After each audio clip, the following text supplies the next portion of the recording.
Nanginginig ang aking buong pagkatao. Ikaw mo di Pechay? Para akong nakipaglaplapan sa bangkay eh. Hindi nakakatuwa ang lasa. Lasang pang siraulo. Kasalanan ko to eh. Kung di ko na lang sana sinabi na gusto ko makakita ng aswang, hindi sana hindi tayo makakaisip na iwan siya. Kasalanan ko to. Kasalanan ko. Bakit ganyan kayo mag-usap? Magkaibigan ba kayo? Wala akong kaibigan na ganyang kapagit. Kumanda ka sa akin, aswang. Tatapusin na kita.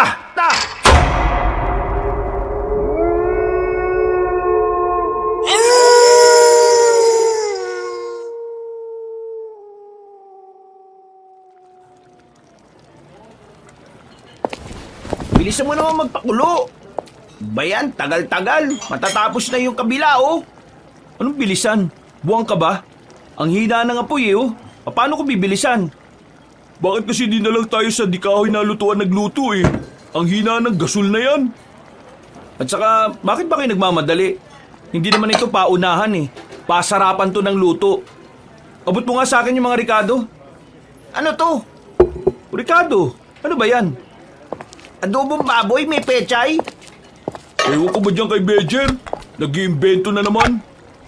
Masyado ng gasgas mga adobong nakikita natin dito. Kaya ito, gumawa ako ng trademark natin. Adobong baboy de pechay. Sira ulo ang putik. Ano magiging lasa niyan? Lasang adobong nilaga na sinigang? Wala naman akong ilalagay na pampaasim eh. Pinagsasasabi mong sinigang. Akin na nga. Diyos kong bagal. Wala akong nagawa eh. Sabi niya susubukan niya raw na adobong may pechay eh. Ay naku, hayaan na nga natin yung sira ulong yan. Hoy, kapag tayo nanalo, makikinabang din naman kayo eh. Kaya suportahan niyo na lang ako. Tayo? Mananalo sa ganyan? Ewan ko sa'yo. Nasa kalagitnaan ng isang kompetisyon ng pasarapan ng lutong adobo ang tatlong binata. Ang kompetisyon na ito ay tradisyonal sa kanilang lugar. Ginaganap ito taon-taon bilang parte ng pagdiriwang ng 7 araw na pista sa kanilang lugar. 5 beses nang sumali ang tatlong binata sa kompetisyon na yon pero ni minsan hindi sila nanalo. Masyado kasing magagaling ang matatandang nakakaharap nila sa pagluluto. Habang sila, paiba-iba ng lasa kada taon. Nang matapos na nila ang kanilang adobo, agad na tumungo ang tatlo sa bakuran ng barangay kung saan naroon ang mahabang lamesa. Nakalatag na rin doon ang ibang mga adobong luto ng mga kalaban nila.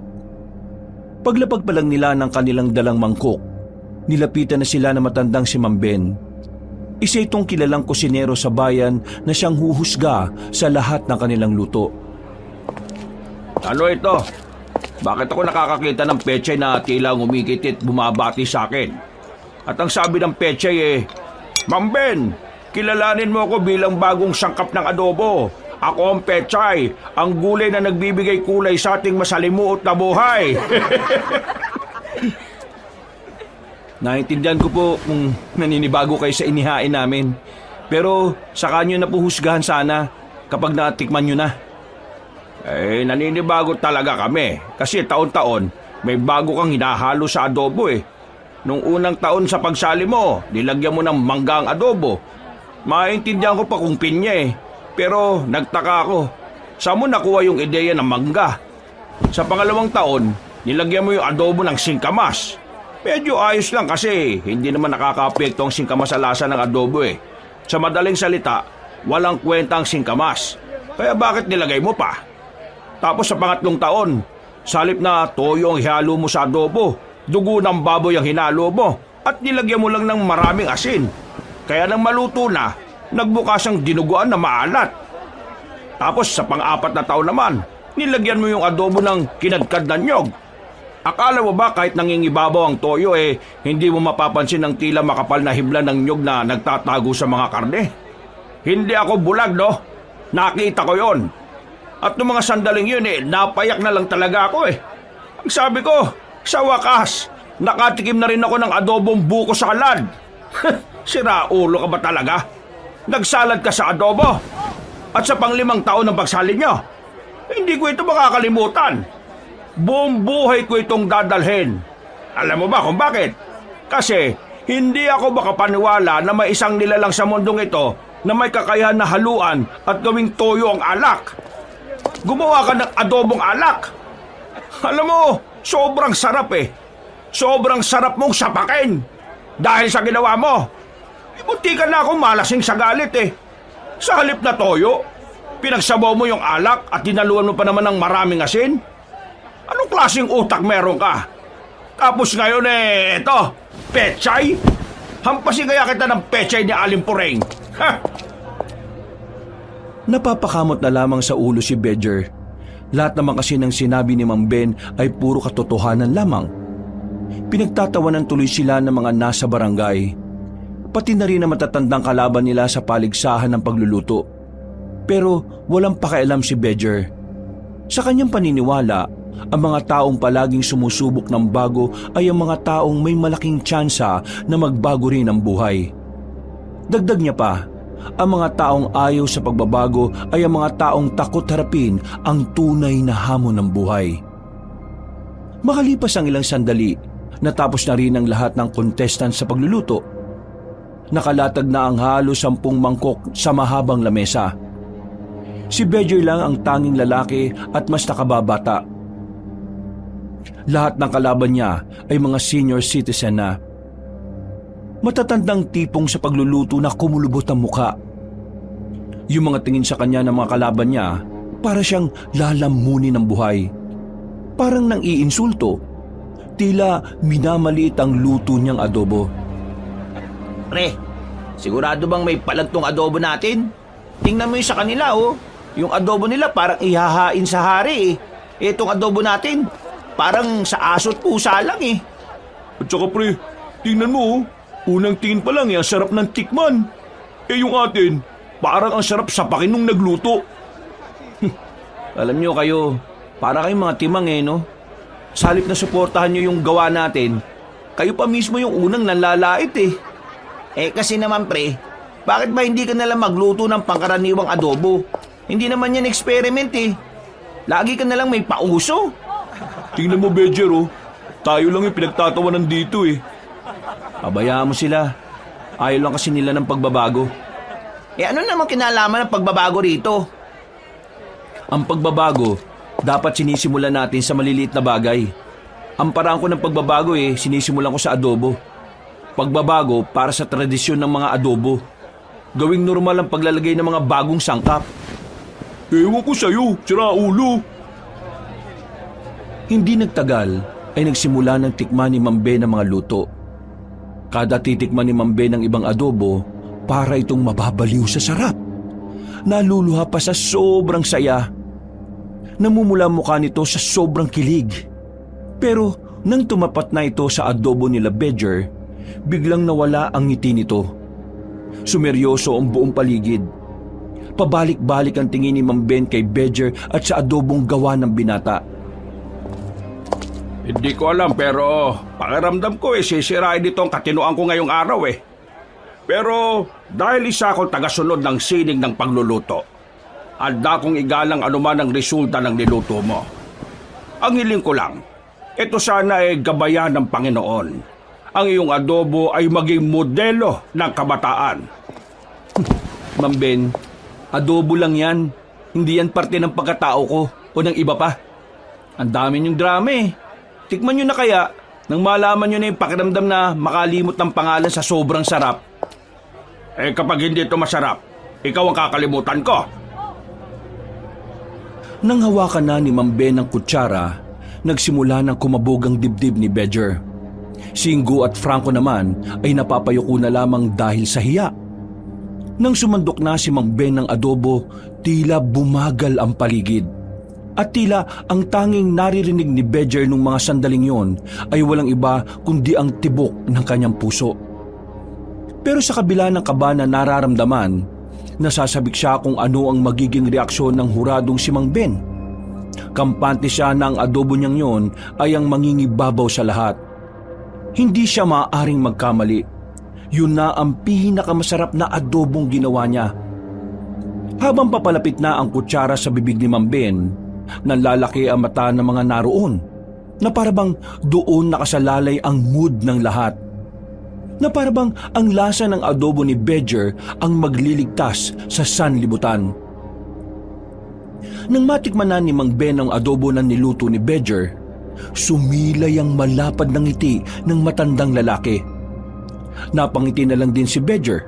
Tila nagkaroon din ng pag-asa sa mukha ni Franco at Ingo, habang ang iba namang kasali sa kompetisyon ay kinakabahan. Aba, ngayon lang ako na nakatikim ng ganitong adobo ah. Sabi ko sa inyo magugustuhan niyo yung adobo ko. Ang tawag ko dyan ay adobo di pechay. Para kung dinilaan ng paa ni Satanas. Para kung humalik sa impyerno. Nanunot ang inis, galit at pagkamuhi. Nanginginig ang kalamlan ko. Nanginginig ang aking buong pagkatao. Adobo di pechay? Para kung nakipaglaplapan sa bangkay Hindi nakakatuwa ang lasa. Lasang pang siraulo. Nawala ang ngiti ni Bedger nang sabihin niyo ni Mang Ben. Buong akala kasi nila ay nagustuhan ng huradong si Ben ang luto niyang adobo. Tila gumuho ang kanilang mundo. Ang pagkasabik ni Bedger ay parang naglahong parang bula. Nagtatawanan ng mga tao sa paligid, maging ang mga kalaban nila sa kompetisyon.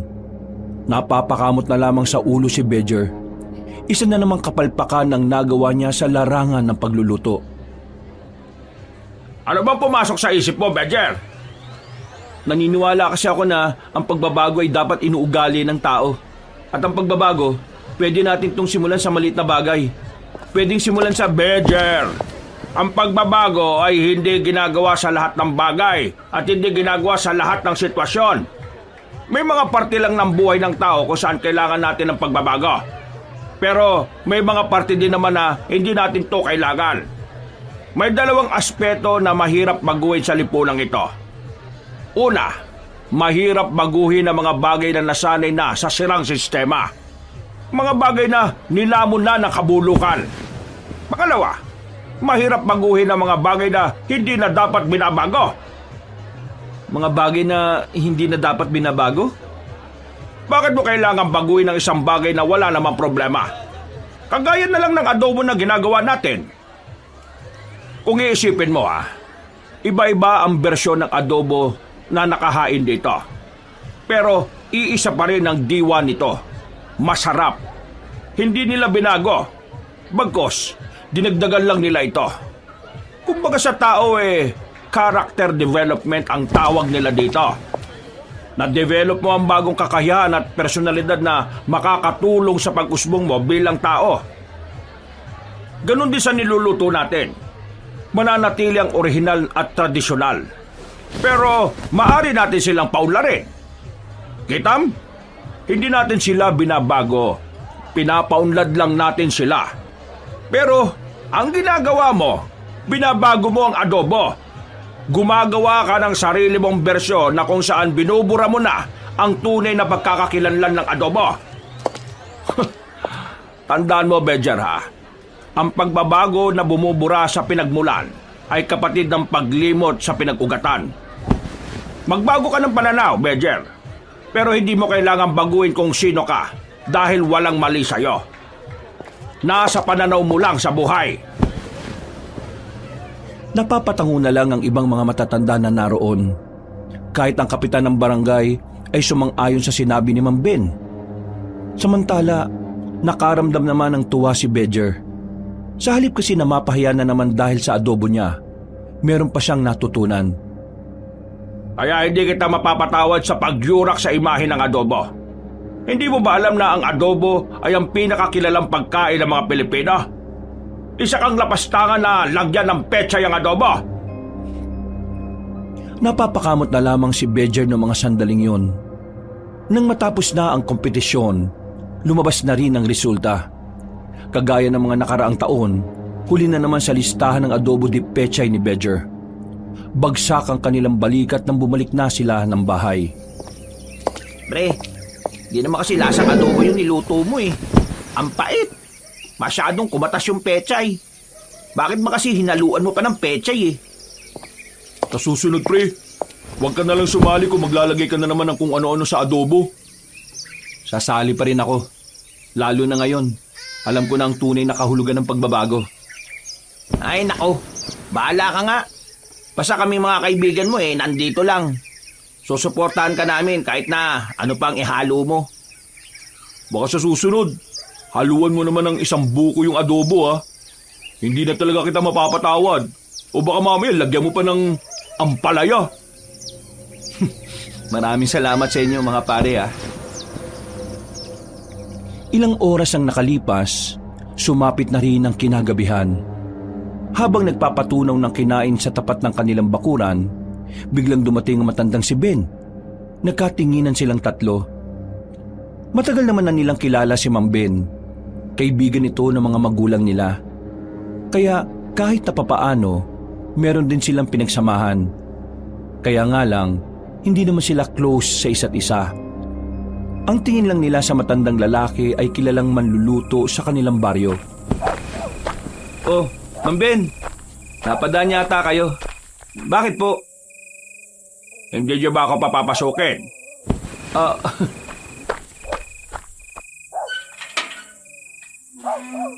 Sige ho, pasok po kayo. Pasensya na, Ma'am Ben ha. Baka nandito kayo para sermonan kami. Nangako na si Bejer na hindi na niya lalaruin yung adobo. Kasi alam na raw niya yung tunay na kahulugan ng pagbabago. Hindi ako narito para manermon. Gusto kong tulungan itong kaibigan ninyo. Gusto niyo akong tulungan, Ma'am Ben? Bakit? May potensyal ka. Ako? May potensyal? Puro nga ako talo palagi Ang pagiging mahusay na manluluto ay hindi naman binabase sa kung gaano karaming tropeyo ang natatanggap sa mga paligsahan. Para mas maging mahusay ka manluluto, kailangan mong maintindihan ang pinakadiwa ng pagluluto. Sa pagdanais mong magkaroon ng pagbabago sa adobo, napagtanto ko na ang utak mo bilang kusinero ay malawak. Nagawa mong bigyan ng kahulugan ng pagbabago sa sarili mong paraan na may koneksyon sa pagluluto. Kahit na mali, pero nakita kong pagmamahal mo sa pagluluto. Nakita kong kaya mong mas bigyang buhay ang larangan ng pagluluto. Kaya naman, naisip ko na tulungan ka. Tutulungan niyo ako na maging magaling sa pagluluto? Hindi. Ha? Tutulungan kitang makilala ang sarili mong estilo sa pagluluto. At para magawa mo yon, kailangan mo ng mga bagong sangkap. Nang sa ganun mas maging angat sa iba ang bersyon mo ng adobo. Meron pang huling kompetisyon sa huling araw ng pista. Sumali ka ulit. Saan ko naman mabibili yung mga bagong sangkap na sinasabi niyo? At anong mga sangkap yun? Ang unang sangkap, dahon ng buang, bawang na galit, sibuyas na baog, at ang huli, luya ng bruha. Ano ho? Seryoso ba kayo sa mga sangkap na yan? Dahong buang? Bawang na galit? Sibuyas na baog? Ang putik. Nire-regla din ba yung sibuyas na yan? May luya pa ng bruha. Pambira. Pinagtitripan niyo yata kami. Tingin niyo pupunta ako rito para pagtripan kayo. Hindi ako nagsasayang ng oras para sa katarataduhan. Bakit kasi ganun yung mga pangalan ng mga sinabi niyong sangkap? Paliwanag niyo nga. Iilang kusinero lang ang nakakaalam ng tungkol sa mga sangkap na yan. At yun din ang sangkap na ginagamit ko hanggang ngayon. Pero, sige, ipapaliwanag ko muna sa inyo. Kaya tinawag na dahon ng buang, dahil ang dahon na yon ay nag-iiba-iba ng forma kada araw. Kung minsan nakabulatlat, kung minsan naman nakatupi. O di ba, parang buang. Ha? Paano naging buang yun? Yung bawang na galit naman, kaya sa tinawag na galit, ay hindi sila makakadikit. Yung mga bunga ng bawang, makakahiwalay. Para silang magkakagalit. Ang sibuyas naman na baog, tinawag siyang baog dahil meron pang maliit pang sibuyas sa bandang ilalim niya. Bale, isang malaking sibuyas. Tapos, may maliit na sibuyas na nakadikit sa kanya. Pinaniniwala na kaya hindi lumaki ang isang maliit na sibuyas kasi bago yung malaking sibuyas. Yung luya naman na bruha, narinig ko lang na gano'n ang tawag doon ng ibang kusinero. Parang yung unang nakatuklas kasi noon parang bruha. Ho? Seryoso kayo talaga dyan? Kung ayaw niyong maniwala ay bahala kayo. Uwi na nga lang ako. Teka, hindi. Naniniwala naman ako eh. Anong kailangan namin gawin? Saan mabibili yan? Baka mabibili yan sa siraulong palengke. O baka naman sa may kabag na talipapa. Uy, manahimik ka muna kayong dalawa. Matatagpuan niyo ang mga sangkap na ito sa bundok ng Burgos. Doon niyo makukuha ang mga sangkap na yan. Ha? Ang layo nun dito ah. Isipin mo na lang kung gaano kalayo ang nilakbay ko para lang doon. Pero tingnan mo naman ako ngayon. Matagumpay akong kusinero. Pero hindi ang distansya ang dapat niyong intindihin. Meron pa kayong isang problema na kailangan niyong paniwalaan. Problema? Ano naman? Hindi pa nga nagsisimula, problema na kaagad. Hindi basta-basta ang pagkuha sa mga sangkap na sinabi ko. Dahil sa bundok na yon, may mga aswang na gumagala. Sila ang nagbabantay sa kagubatan. Madalas silang namamataan doon. Kaya naman, hindi magiging madali ang pagkuha nyo sa mga sangkap. Kailangan nyong mag-ingat. Mga aswang? Teka, pambihira naman. Bakit naman may mga aswang pa? Matagal na silang naroon. Hindi ko rin naman alam kung bakit may mga aswang doon. Ang alam ko lang, delikado ang pagpunta ron. Pero kung gusto mo talaga ng masasarap na sangkap, kailangan mong kayanin ang mga pagsubok na kakaharapin mo sa pagpunta mo roon. Aswang? Nakakatakot ang mga yan. Bakit? May alam ka ba sa mga aswang? Ang isa kong tiyuhin, yung nakwento ko sa inyo nung na laging umaalis ng bahay nung bata pa ako. Ang kwento-kwento sa pamilya namin, napas lang siya ng mga aswang nung naghahanap siya ng bayawak sa gubat. Kung ganun, delikado talaga ang mga aswang. Paano naman natin matatalo yung mga yun? Nako, para makuha ang sangkap, kailangan natin silang patayin eh. Ma'am Ben, paano mo sila natalo? Hindi ko sila natalo. Nakaiwas lang ako sa kanila. Maswerte ka pala dahil nakaiwas ka sa kanila. Pero, meron na bang namatay doon? Hindi naman sa tinatakot ko kayo Pero, oo, meron nang namatay ron. Hindi ko alam kung ilan. Basta meron na. Kung ganyan naman pala kadelikado yan, huwag na natin puntahan. Baka mamaya mamatay pa tayo riyan Mababangis pa naman ang mga aswang na yan. Sige, ganito na lang. Ako na lang magpupunta na mag-isa. Mas delikado kung wala kang kasama, Bedger. Nababaliw ka na ba? Gusto mo bang mamatay ng maaga? Hindi ka pa nga nagkakasyota tapos mamamatay ka na. Gustong-gusto ko makabawi sa huling paligsahan ng pagluluto. At kung yun lang ang tanging paraan para manalo ko, gagawin ko. Si Ma'am Ben lang din naman yata ang hurado dun Pakiusapan mo na lang. Hindi ako hurado doon. Isa pa, hindi ako napapakiusapan. Kapag pangit ang lasa ng niluto mo, pangit talaga. Pero pre, seryoso ka ba? Kung ang sinasabi nitong si Ma'am Ben na maraming ang aswang doon, di ibig sabihin, malabo mong makuha yun ng mag-isa ka lang. Malamang, mag-isa lang. Hindi nyo naman kasi sasamahan Tinapik na lamang ni Ma'am Ben ang balikat ni Bedger. Ngumiti ito ng malapad sa binata. Ganon din naman si Bedger at saka tumango. Kahit na papaano, nakakaramdam siya ng tuwa sa kanyang kalooban dahil nagmamalasakit sa kanya ang matandang lalaki. Tutuloy ka ba talaga? Oo. Pangarap kong manalo sa kompetisyon, pre. Ayos lang sa akin kung hindi niyo ako sasamahan. Magdadala na lang siguro ako ng mga armas para sakaling may aswang nga makakalaban naman ako. Sige. Samahan na lang kita. Ha? Seryoso ka, Ingo? Sasama ka? Dalawa na kayo mamamatay niyan. 3 na tayong mamamatay kung sasama ka rin. Ayoko nga. Meron pa akong pangarap sa buhay, no? Ayoko munang mamatay dyan. Basta ako, sasamahan ko na lang tong tropa natin. Hindi mo naman kailangan sumama kung napipilitan ka lang, Ingo. Hindi ako napipilitan, pre. Gusto ko rin makakita ng aswang, kaya gusto kong sumama. Ha? Bakit interesado ka sa aswang? Hindi ko alam. Bigla na lang ako naging interesado eh. Tumango na lamang si Badger. Lumipas sa mga araw.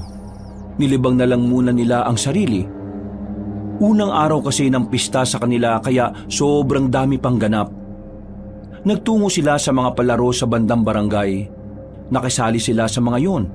Pero maya-maya lang ay nabagot na rin si Badger. Nagpaalam na muna siya sa dalawa. Umuwi siya ng kanilang bahay. Pagpasok niya sa silid, kinuha agad niya ang larawan na nakadikit sa dingding. Naroon sa larawan na yon ng kanyang ama at ina. Napapangiti na lang siya. Hindi na kasi niya alam kung ano ang nangyayari sa mga yon. Nasa elementarya pa lang kasi siya nang umalis ang kanyang mga magulang. Ang kanyang ina ay nagpunta ng Maynila para magtrabaho. Pero kalaunan ay nagkaroon ng bagong pamilya. Ang kanyang ina naman ay nasa ibang bansa. Pero mula noon ay wala na rin siyang nabalitaan tungkol doon. Kahit si Mambe na matagal ng kaibigan ng mga magulang niya ay wala ring alam. Ilang pista na ang dumaan pero wala pa rin kayo. Hindi ko alam kung kailan ko kayo makakasama ulit. Pero maghihintay pa rin ako. Humiga na lamang siya. Hindi niya inakalang makakatulog siya nung hapon na yon. Paggising niya ay madilim na ang paligid. Bumangon siya. Binuksan niya ang bintana. Pagtanong niya sa labas, maingay pa rin ang paligid. Bawat bakuran ay may mga nagdiriwang. Paglabas niya pa lang ng bahay, tinawag na siya ni Franco. Medyo nakainom na ang binata, pero hindi pa naman ito lasing na lasing. Pre! Oh, walang nga. Lasing ka na yata eh. Hindi ako lasing. Singgo ang lasing. Oy, bakit? Nasaan ba si Ingo? Tulog na? Sabi ng mga kainuman namin kanina, pupunta raw ng gubat. Akala ng mga kainuman namin, nagbibiro lang si Ingo eh. Eh ano naman ang gagawin niya sa gubat? Maghahanap daw ng aswang. Ano? Sira ulo. Hindi naman aswang ang inaalala ko, pre. Ang inaalala ko, baka naman matuklaw ng ahas sa gubat yon.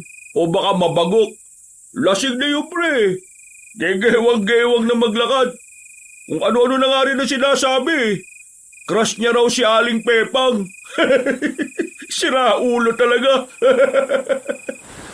Ituro mo nga sa akin saan siya dumaan. Tara, Hindi ko nga alam. libutin na lang natin. Kahit nakagigising pa lang, hinanap na agad nila ang kanilang kaibigan. Pinagtatatanong nila ang mga nakakasalubong na nakakakilala kay Ingo. Pero ang sabi lang ng mga yon ay dumiretso. Ilang minuto pa ang nakalipas, nakarating na rin sila sa gubat. Sigaw sila ng sigaw ng pangalan ni Ingo pero wala namang tumutugon sa kanila. Habang tumatagal, papalayo na sila ng papalayo sa kanilang baryo. Kaya naman naisipan na rin nilang tumigil na. Hindi na nila kasi alam kung saan na patungo ang direksyon na tinatahak nila. Mabuti pa bumalik na lang tayo. Paano si Ingo? Kung gegewang-gewang na siyang maglakad, baka nandyan lang yan. Hindi na yun aabot dito sa gubat. Naku, nasa na kaya yung tukmol na yun? Kaya mo na, tara na. Sinimulan na nilang maglakad, pero napatigil sila nang may marinig silang kaluskos. Marahan silang naglakad palapit sa naririnig nila. Mas lalo silang kinabahan na makarinig na sila ng angil. Kumuha na sila ng bato. Paghawi nila sa halamanan, bumungad sa kanila ang isang lalaki. Nakaupo at umiiri. Nang magulat ito dahil sa kanila, tumakbo ito kahit na hindi pa naitataas ang short. Wisit, tumatay lang pala. Astig tumae ah. Umaangil parang hayop. Akala ko nga aswang na eh. Ako nga rin eh. Handang-handa pa naman na sana ako. Ay nako, tara na nga. Wala na tayo mapapala rito. Matutuklaw pa tayo ng ahas dito eh. Binilisan na lamang nila ang kanilang paglalakad. Mga ilang sandali pa ay nakalabas na rin sila ng kagubatan. Pabalik na sila sa baryo nang mapansin nilang may nakahigang tao sa ilalim ng truck. Nang tingnan nila kung sino yon, nakilala nilang si Ingo ang naroon. Hinilan nila ang lalaki. Patawa-tawa pa yun nang alalayan na nila itong maglakad. Oh, Aling Pepang, ikaw ang natatanging nilalang. Ang puso ko'y iyong binihag. Nang panahin mo ako'y hindi nakailag.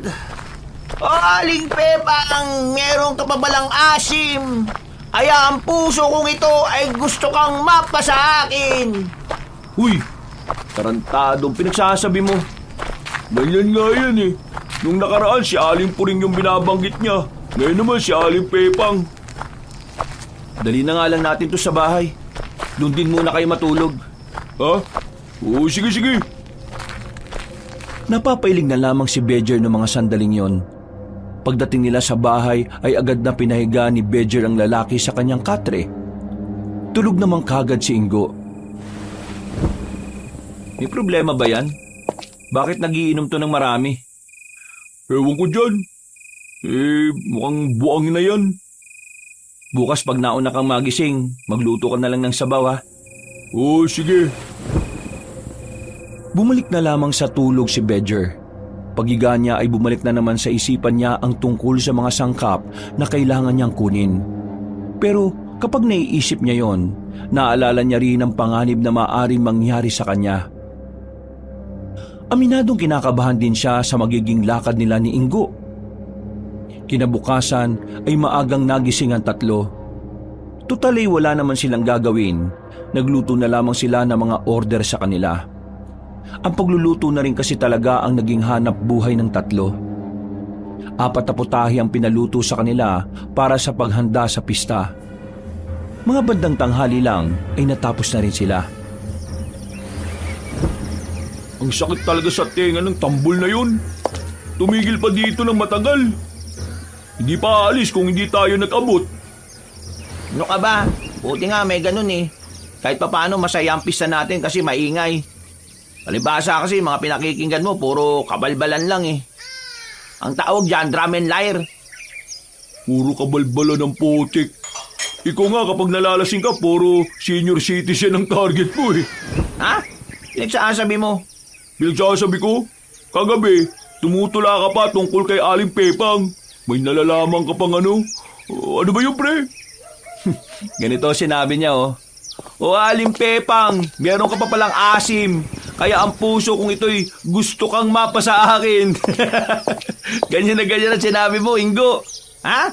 Tarantado. Hindi ko sinabi yan, oh. Sinabi mo yan. Saksi ang Diyos. Kakaiba ka kapag nalalasing eh. Siguro sa susunod na makainom ka, si Aling Bebang naman ang punteriya mo. Headline, binatang lango sa alak. Sa mga matatanda, may kakaibang balak. Tumigil ka nga. Baka may makarinig pa sa'yo eh. Nagtawanan na lamang sila ng mga sandaling yon. Matapos mailigpit ang mga ginamit nila, lumabas na sila ng bahay. Pupunta sila sa peryahan para kahit papaano ay makapaglibang-libang. Pagdating nila roon, nakita nila si Mang Ben na naghahagis ng barya sa isang laro na may bahid ng sugal. Maglalaro din ba kaya? Paano po ba laruin yan? Etong barya, ihahagis mo doon. Kailangan mapasok mo doon sa butas. Dapat walang sayad ha. Kapag nanalo ka, itong 5 mo magiging 100. Ano, gusto nyo bang subukan? Parang kalokohan naman yan eh. Paano may papasok doon eh? Ang liit-liit naman ng butas. 5 piso lang naman eh. Tsaka libangan lang to. Kapag natapos na ang pista di wala na ito. Tara Ingo, subukan natin. O sige. Kami muna Mang Ben? Bakit? Napag-isipan mo na ba yung sinasabi ko sa'yo? Wala bang ibang paraan para makuha ng madali yung mga sangkap?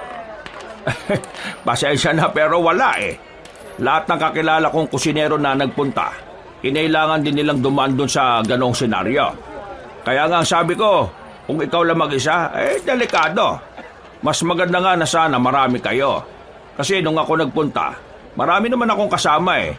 Nagkahiwa-hiwalay lang naman kami. Ma'am Ben, ano po bang itsura ng aswang? Itsura? Ay, parang tao rin ang katawan nila. Kaso kapag tiningnan mo yung muka, nakakatakot. Mukhang halimaw. Mahaba yung pangil. Tapos, kulubot ang muka. Mahaba ang tenga nila pero may tulis sa dulo. Basta, hindi ko gano'ng matanda ng mukha nila eh. Basta hindi sila pangkaraniwan. Ganun po ba? Badger, normal lang na matakot. Kahit di naman ako eh. Takot na takot din ako nung nandun na ako sa gubat. Pero nung nakuha ko na yung mga dapat kong kunin na sangkap, abay, sobrang saya ng pakiramdam. Kasi pinaghirapan po eh. Gustong-gusto ko po talagang makuha yung sinasabi niyo eh. Gustong-gusto kong manalo sa kompetisyon. Nakikita ko pagiging desperado at pagiging masikap mo. Natutuwa ako sa iyo. Kaya huwag ka mag-alala. Bago kayo umalis ni Ingo, meron akong ibibigay sa inyo. Po? Ano po yun? Gamit na pwede niyong gawing armas sakaling mapalabang kayo sa mga aswang. Napatango na lamang si Badger. Matapos sila makipaglaro sa perya ay sumama na sila sa bahay ni Mang Ingo. Naghintay lamang sila sa bakuran. Maya-maya pa, lumabas na rin ang matandang lalaki. May dala-dala na yung baul na medyo may kalakihan kaya kailangang tulungan ni Franco. Narito yung sandata at armas na dinala ko nung pumunta ako ron. Hindi ko naman talaga sila nagamit eh, pero baka kailanganin nyo. Buksan mo, Badger. Aba, mga itak ito ah. Tapos, isang revolver. Ano tong mga kwintas na to? Sabi ng pinagbilang ko, pangontra daw yan. Pero hindi naman yata effective yan eh. Dalhin mo na rin. Malay nyo, effective pala. Pre, ako na lang gagamit itong revolver. Bakit marunong ka ba niyan? Oo, may baril si Papa dati eh. Wala nga lang bala. O sige, ayoko rin namang humawak niyan eh. Dito na lang ako sa itak. Ma'am Ben, ano itong isang to? Bakit ang liit? Punya lang tawag nila dyan. Ang sabi naman ng isa kong nabilhan yan, mabisa raw yung ginagamit sa mga aswang nung araw. Ewan ko kung totoo ha. Di ko naman kasi nagamit kaya hindi ko rin alam eh. Kung sa bagay. Pero maraming salamat dito, Mang Badger ha. Malaking tulong talaga tong ginagawa nyo. Naalala ko noon sabi sa akin ng papa mo, tamad ka raw magsaing. Ang sabi ko sa kanya, balang araw matututo kang magluto ng masarap na ulam. At hindi ka ako nagkamali. Kaya mula nung malaman kong nagluluto ka na nga, nakita na kita ng potensyal eh. Pero nabubwisit lang ako sa iyo kasi kung ano-ano ka ginagawa mo sa niluluto mo. Pero alam kong may mararating ka. Kaunting bagay lang sa iyo titino ka na. Maraming salamat sa paniniwala niyo sa akin. Ngayon ko lang naramdaman na may naniniwala sa kakayahan kong magluto. Kung iputo ko kaya sa'yo itong revolver, anong tingin mo sa amin na kasama mo simula pa lang nung umpisa? Oo nga, parang timong to. Siyempre, matik na yan. Ang ibig ko sabihin yung ibang tao na hindi ko naman gaanong ka-close. Marami pa tayong pagdaraanan, Badger. Kaya darating ang punto na hindi na rin ako magiging ibang tao sa iyo. Ngumiti na lamang ang lalaking si Badger. Matapos ang usapan na yon, ay agad na rin silang bumalik sa kanilang bahay. Hindi pa rin makapaniwala si Badger na meron silang ganong klase ng sandata. Hoy, Ingo, ibalik mo na yan dito. Baka mamaya makadisgrasya ka pa niyan. Hindi, marunong naman ako nitong gumamit eh. Sus, akin na yan. Mabuti nang sigurado tayo, no? Baka mamaya mag-inom ka na naman sa labas tapos kunin mo to. Bukas ko na to ibibigay sa'yo kapag aalis na tayo. Napapakamot na lamang sa ulo ang lalaking si Ingo. Pero agad din naman itong binigay ang revolver. Huminga ng malalim si Badger. Hinahanda na niya ang sarili para sa lakad nila kinabukasan. Bandang 12:00, hindi pa rin makatulog si Bedger sa kakaisip. Mula nang marinig niya ang tungkol sa mga aswang sa kagubatan, hindi mawala-wala sa isipan niya yon. Pero kahit na merong kaba sa kanyang dibdib, hindi pa rin natitinag ang kagustuhan niyang makuha ang mga sangkap na sinasabi ni Mang Ben. Mabilis na lumipas sa mga oras. Sumapit na rin ang umaga. Kahit na nagkakasiyahan pa rin sa kanilang baryo, itutuloy nila ni Ingo ang kanilang lakad. Sigurado na ba kayo na aalis kayo? Oo, wala nang atrasan to. Di ba, pre? Oo, wala na talagang atrasan. Paano kung may mangyari sa inyo doon?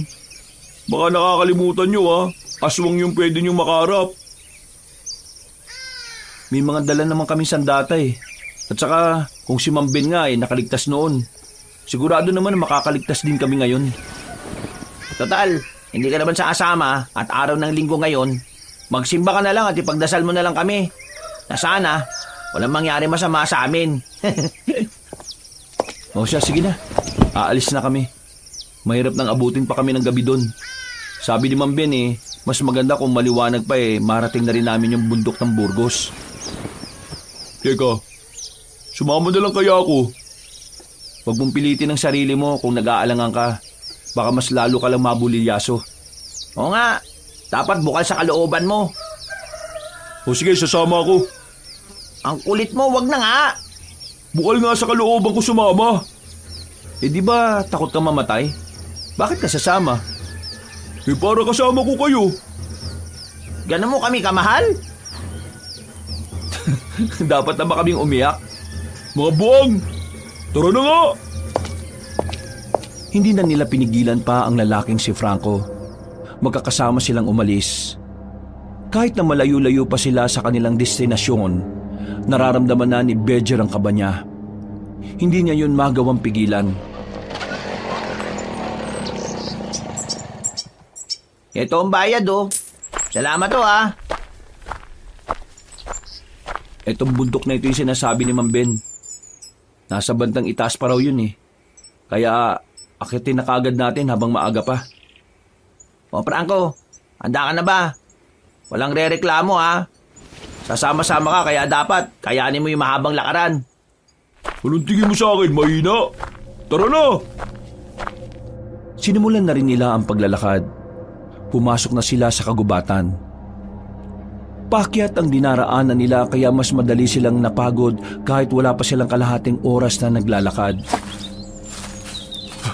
Grabe, ang ganda naman pala nitong bundok ng Burgos Ang sabi nila, nung nananakop ang mga Kastila, naging taguan daw ng mga Pilipinong sundalo tong bundok na ito.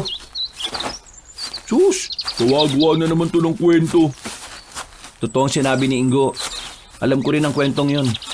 Ang sabi pa nga nila dahil daw sa bundok na ito, nagawa nilang talunin ng mga Kastila na di hamak na mas marami sa kanila.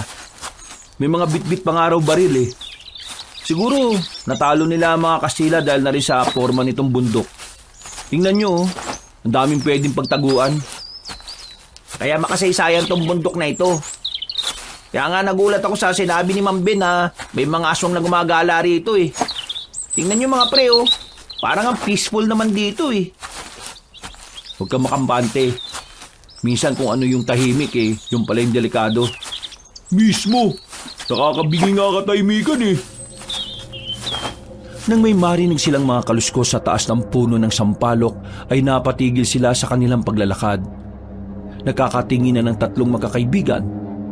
Inilabas na ni Ingo ang revolver, habang dinukot naman na ni Bedger ang punyal sa tagiliran niya. Ano kaya yun?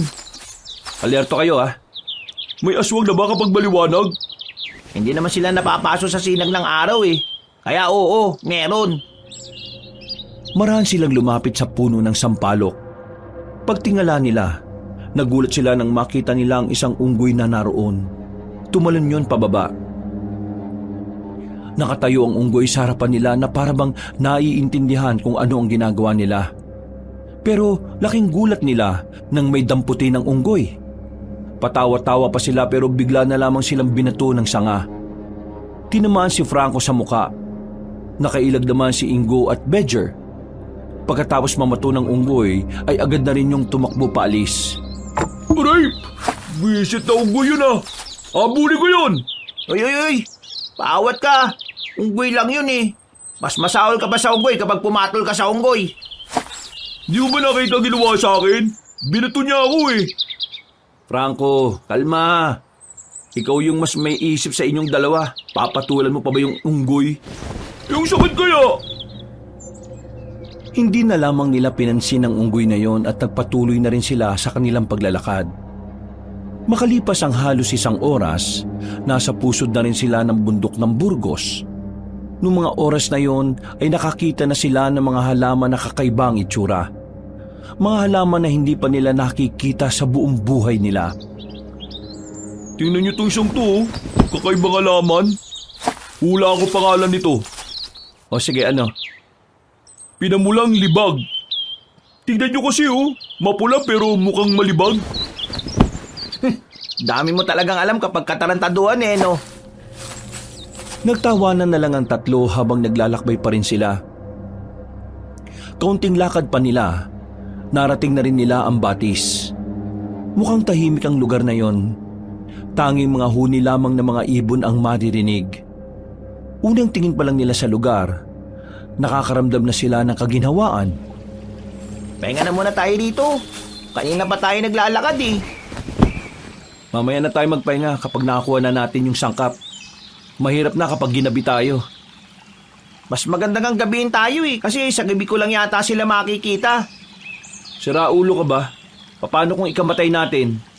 Kaya nga ako sumama dito para makita yung aswang, di ba? Eh di magpaiwan ka dito hanggang gabi. Di naman problema yun eh. Napapailing na lamang si Bedger. Nang magpatuloy na sila sa kanilang paglalakad, nakita na rin nila sa wakas sa mga taniman ng hinahanap nilang sangkap. Napangiti na lang ng malapad ang lalaking si Bedger. Ito na yung dahon ng buang oh.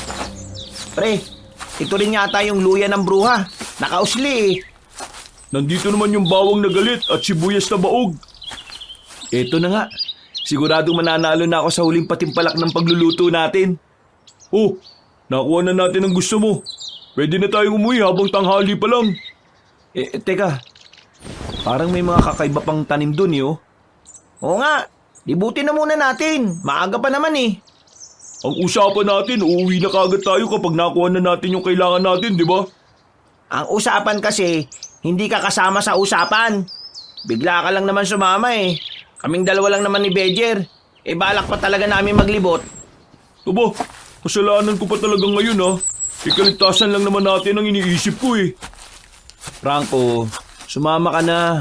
Saglit lang naman eh. Malay mo naman makakita pa tayo ng mas importanteng sangkap dito. Sige na. Ito naman oh. Huwag ka nga KJ. Tingnan mo naman kung gaano kapayapa itong gubat oh. Wala naman kahit na anong nakakabahala dito eh. Ano pa bang magagawa ko? Alam nga namang umuwi ako mag-isa. Kapag talaga napahabak tayo ha, kasalanan yung dalawa. Ngumisi na lamang si Bedger. Matapos silang makakuha ng maraming sangkap at mailagay sa mga dala nilang garapon, tinumbok nila ang diretsyong direksyon at mga ilang sandali lang, nakakita naman sila ng kakaibang anyo ng mga gulay. Kagaya na lang ng pechay na kulay asul. Meron ding kamatis na iba ang hugis. Hindi pangkaraniwan ang mga nakikita nila roon. Hindi tuloy nila maiwasang hindi mamangha. Pakiramdam nila ay nasa ibang bansa sila dahil sa mga nakikita nila. Pipitas na sana sila roon pero bigla na lang silang nakarinig ng mga ingay na hindi naman nila alam kung saan nagmumula. Tumingin-tingin sila sa paligid pero wala naman silang nakitang naroon. Tanging sila lang ang nasa parting yon ng mga oras na yon. Rinig niyo yun? Oo. Saan kaya yun? Pakinggan nyo maigi. Parang nanggagaling sa ilalim ng lupa eh. Ha? Nagagaling sa lupa? Teka. Oo nga no. Hindi kaya mga demonyo yung naririnig natin? Demonyo ang putik. Pakinggan mo kasi na maayos. Parang maingay eh. Parang palengke. Oo nga no. Oh, saan kayo pupunta? Saan pa? di alamin kung saan galing yung naririnig natin. Ha? Bakit pa? Ano naman yung pakialam nyo ron? Hindi ka ba naku-curious? Curious ako pero hindi na para alamin ko yun. Wala naman tayo mapapala ron eh. Baka mamaya mapahabak pa tayo. Sige na. Kung ayaw mo, dito ka na lang. Kami nang bahala. Hintayin mo kami rito. Ha? Seryoso? Iiwan niyo ako rito? Hindi ka rin naman sasama eh. Kaya iiwan ka namin. Babalik naman kagad kami. Basta wag ka na lang umalis dito. Pambira naman talaga itong mga to. Basta bilisan niyo ha. Tensyonado ka masyado. Alauna pa lang naman oh. O sige na, aalis na kami. Dito ka lang. Kung aalis ka dito, baka hindi ka talaga namin makasama pa uwi. Bakit naman ako aalis dito? Ayoko umuwi mag-isa, no? Tinawanan na lang ni Bedger ang lalaki. Naglakad na sila ni Ingo para hanapin kung saan nagmumula ang naririnig nilang mga ingay. Nang medyo malayo na sila kay Franco, mas naririnig na nila ng malakas ang mga ingay. Sigurado silang nagmumula ngayon sa ilalim ng lupa. Kaya naman mas lalo silang naintriga para hanapin yon. Mga ilang sandali lang, may natanaw na rin silang ilang mga tao na naglalakad papunta sa iisang direksyon. Sa puntong ito, nakaramdam na sila ng kaba. Nagtataka silang dalawa kung bakit may mga tao sa ganung uri ng lugar. At base sa kanilang nakikita, para bang masaya at nagtatawanan pa ang mga yon. May isa pa nga silang nakitang humihimas ng tiyan. Pre, parang nanggaling sila sa kainan ah. Tingnan mo yung isa oh, mukhang busog na busog. Di ba doon sila papunta? Dito sila galing eh. Baka nandun yung naririnig nating ingay. Di ba inala natin nasa ilalim ng lupa? Baka malay natin, underground pala. Underground? Pwede rin. O ano, hanapin pa natin? Oo naman. Total, hindi ko naman yata makikita yung aswang eh. Kahit yun na lang. Maigan silang naglakad at ginawa nila ang kanilang makakaya para wala makakita sa kanila. Maya-maya lang ay natanaw na rin nila na may dalawang tao na pumasok sa isang parang maliit na bangin. Nagkatinginan ng dalawang lalaki. Nalilito at nagtataka.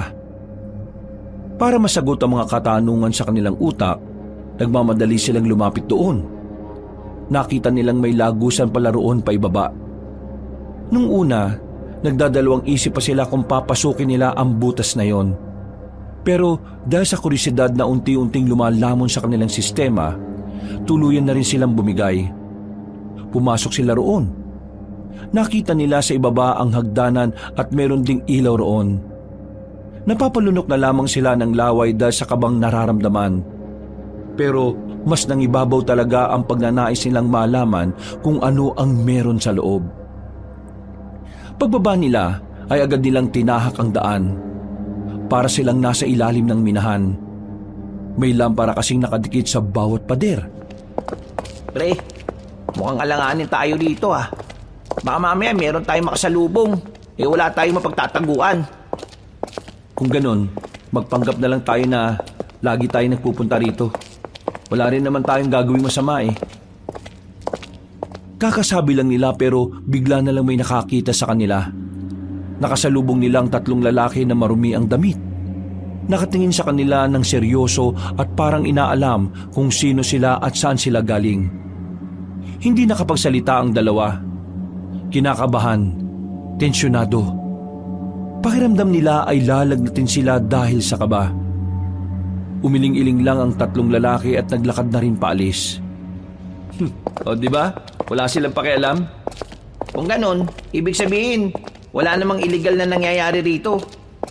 Baka may sikretong kainan lang dito. Di bilisan na natin.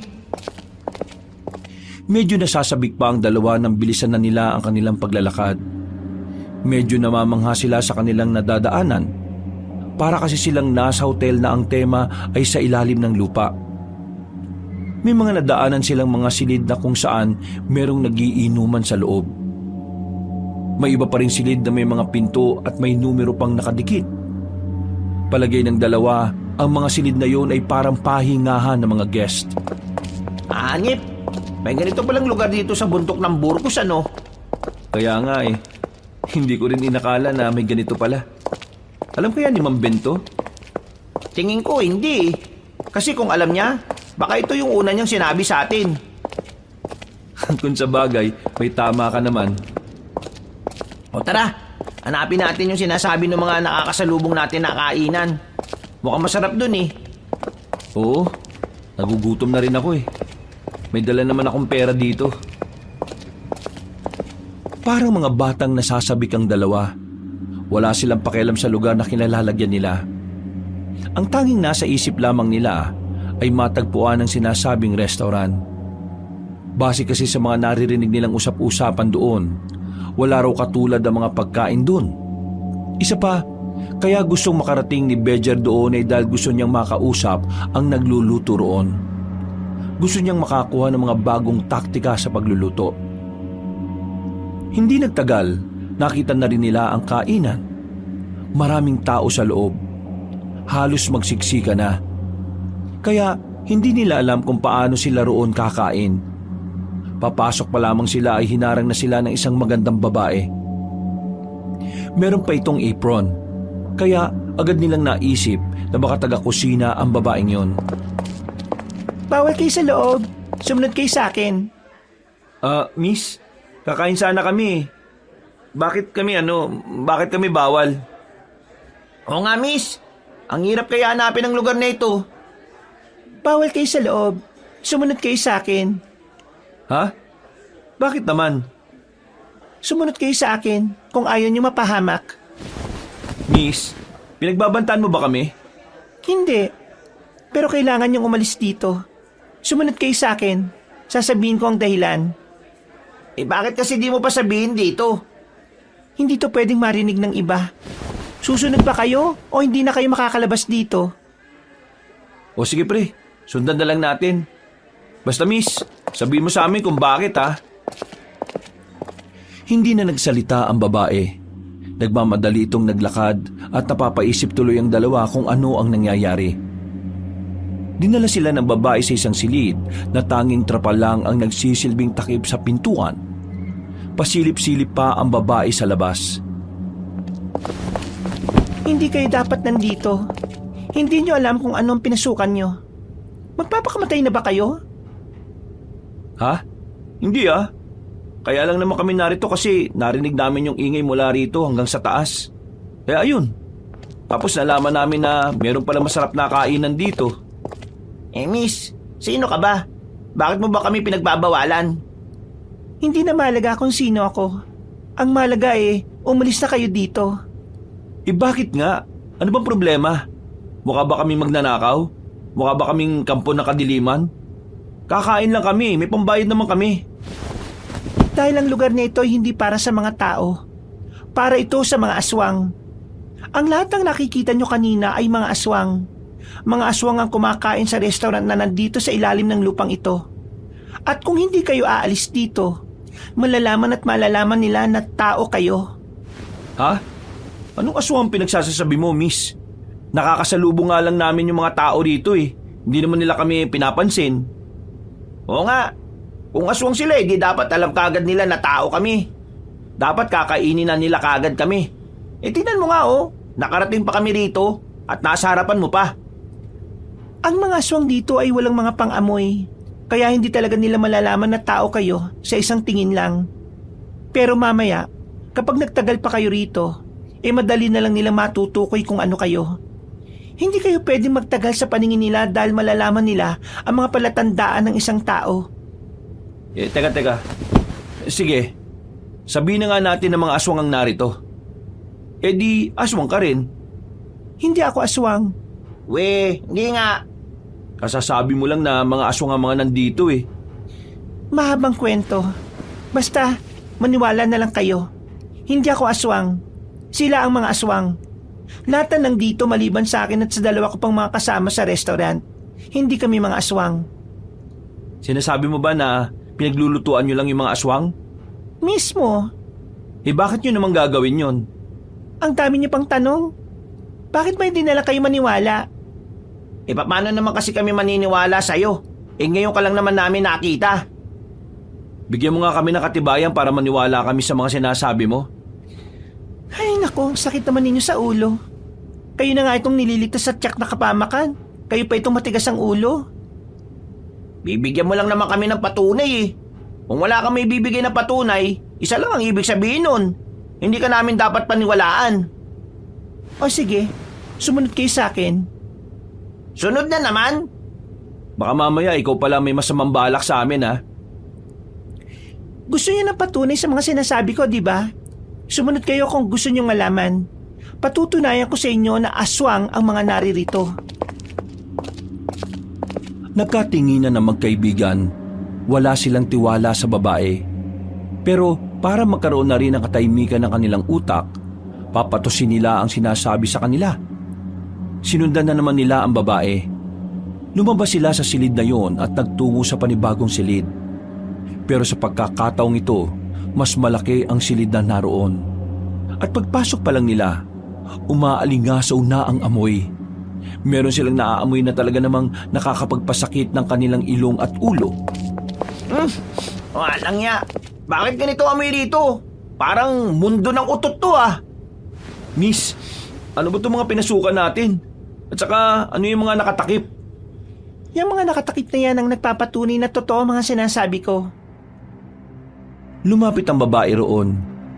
Pagtanggal ng babae ng malaking tela na nagtatakip sa mga malalaking garapon, nanlaki ang mga mata ng dalawang lalaki sa kanilang nakita. Tagaktak ang kanilang pawis dahil sa kaba.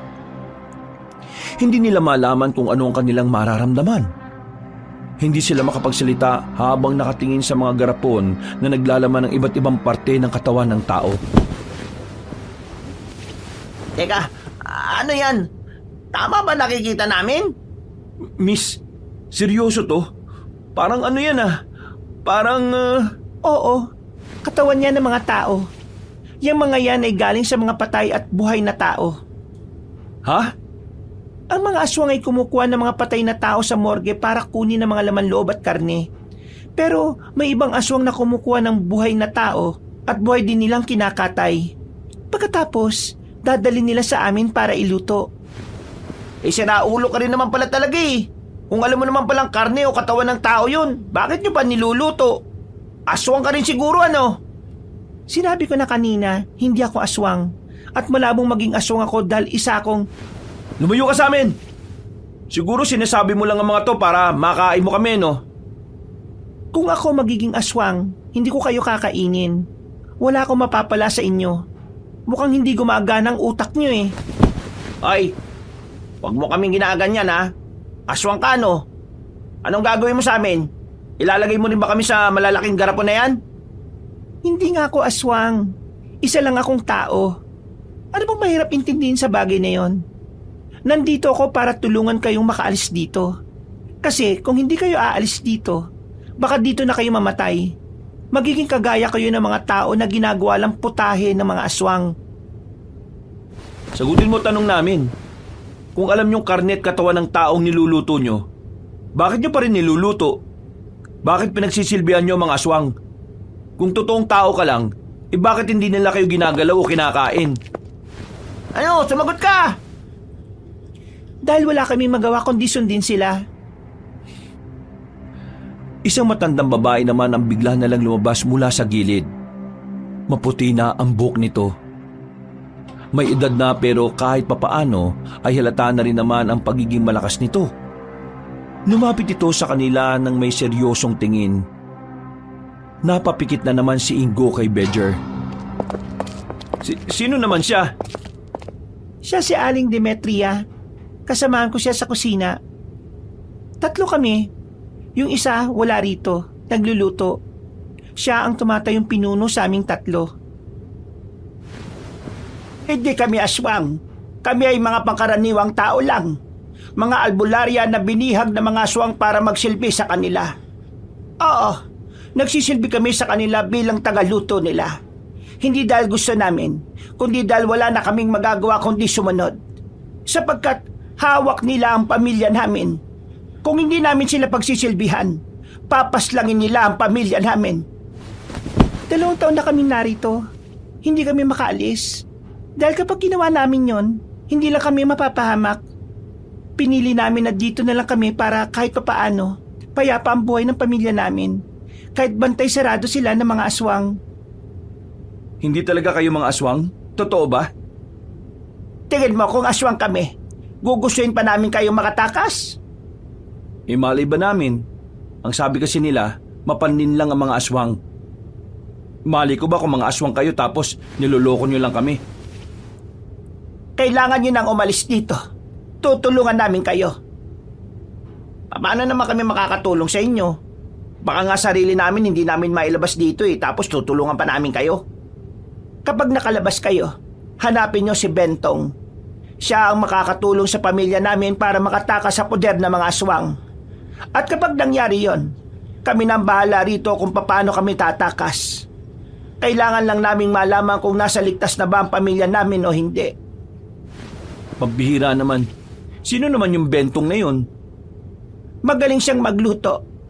Malapit lang din siya sa mga baryo-baryong magkakadikit. Basta, kasing idaran siya. Isa rin siyang albularyo. Kailangan niyo siyang mahanap. Kung hindi, baka mawalan na rin kami ng pagkakataon na tapusin ang kasamaan nitong mga aswang na ito. Bakit? Ano naman ang magagawa nyo para talunin sila? Kagaya nga ng sinabi ko, albularyo kaming tatlo.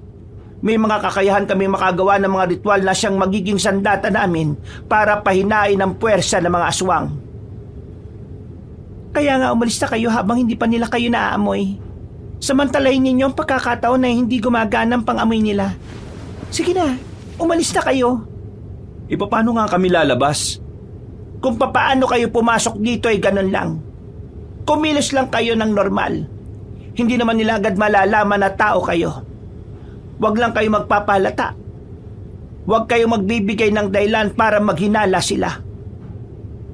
Ano palang pangalan nyo? Ako si Aling Demetria. Ito namang dalawang ito ay si Valeria. At ang isa naman namin kasama na wala rito ay si Isabella. Kasing idaran lang din siya. O sige po, aalis na po kami rito. Maraming salamat sa mga sinabi nyo. Naliwanagan na po kami. At pasensya na rin sa mga nasabi namin. Mga iho, alam kong hindi nyo naman kami kilala. Pero sana, matulungan nyo pa rin kami. Wala na kaming ibang maaasahan. Kayo na lang talaga. Tumangon na lamang si Bedger.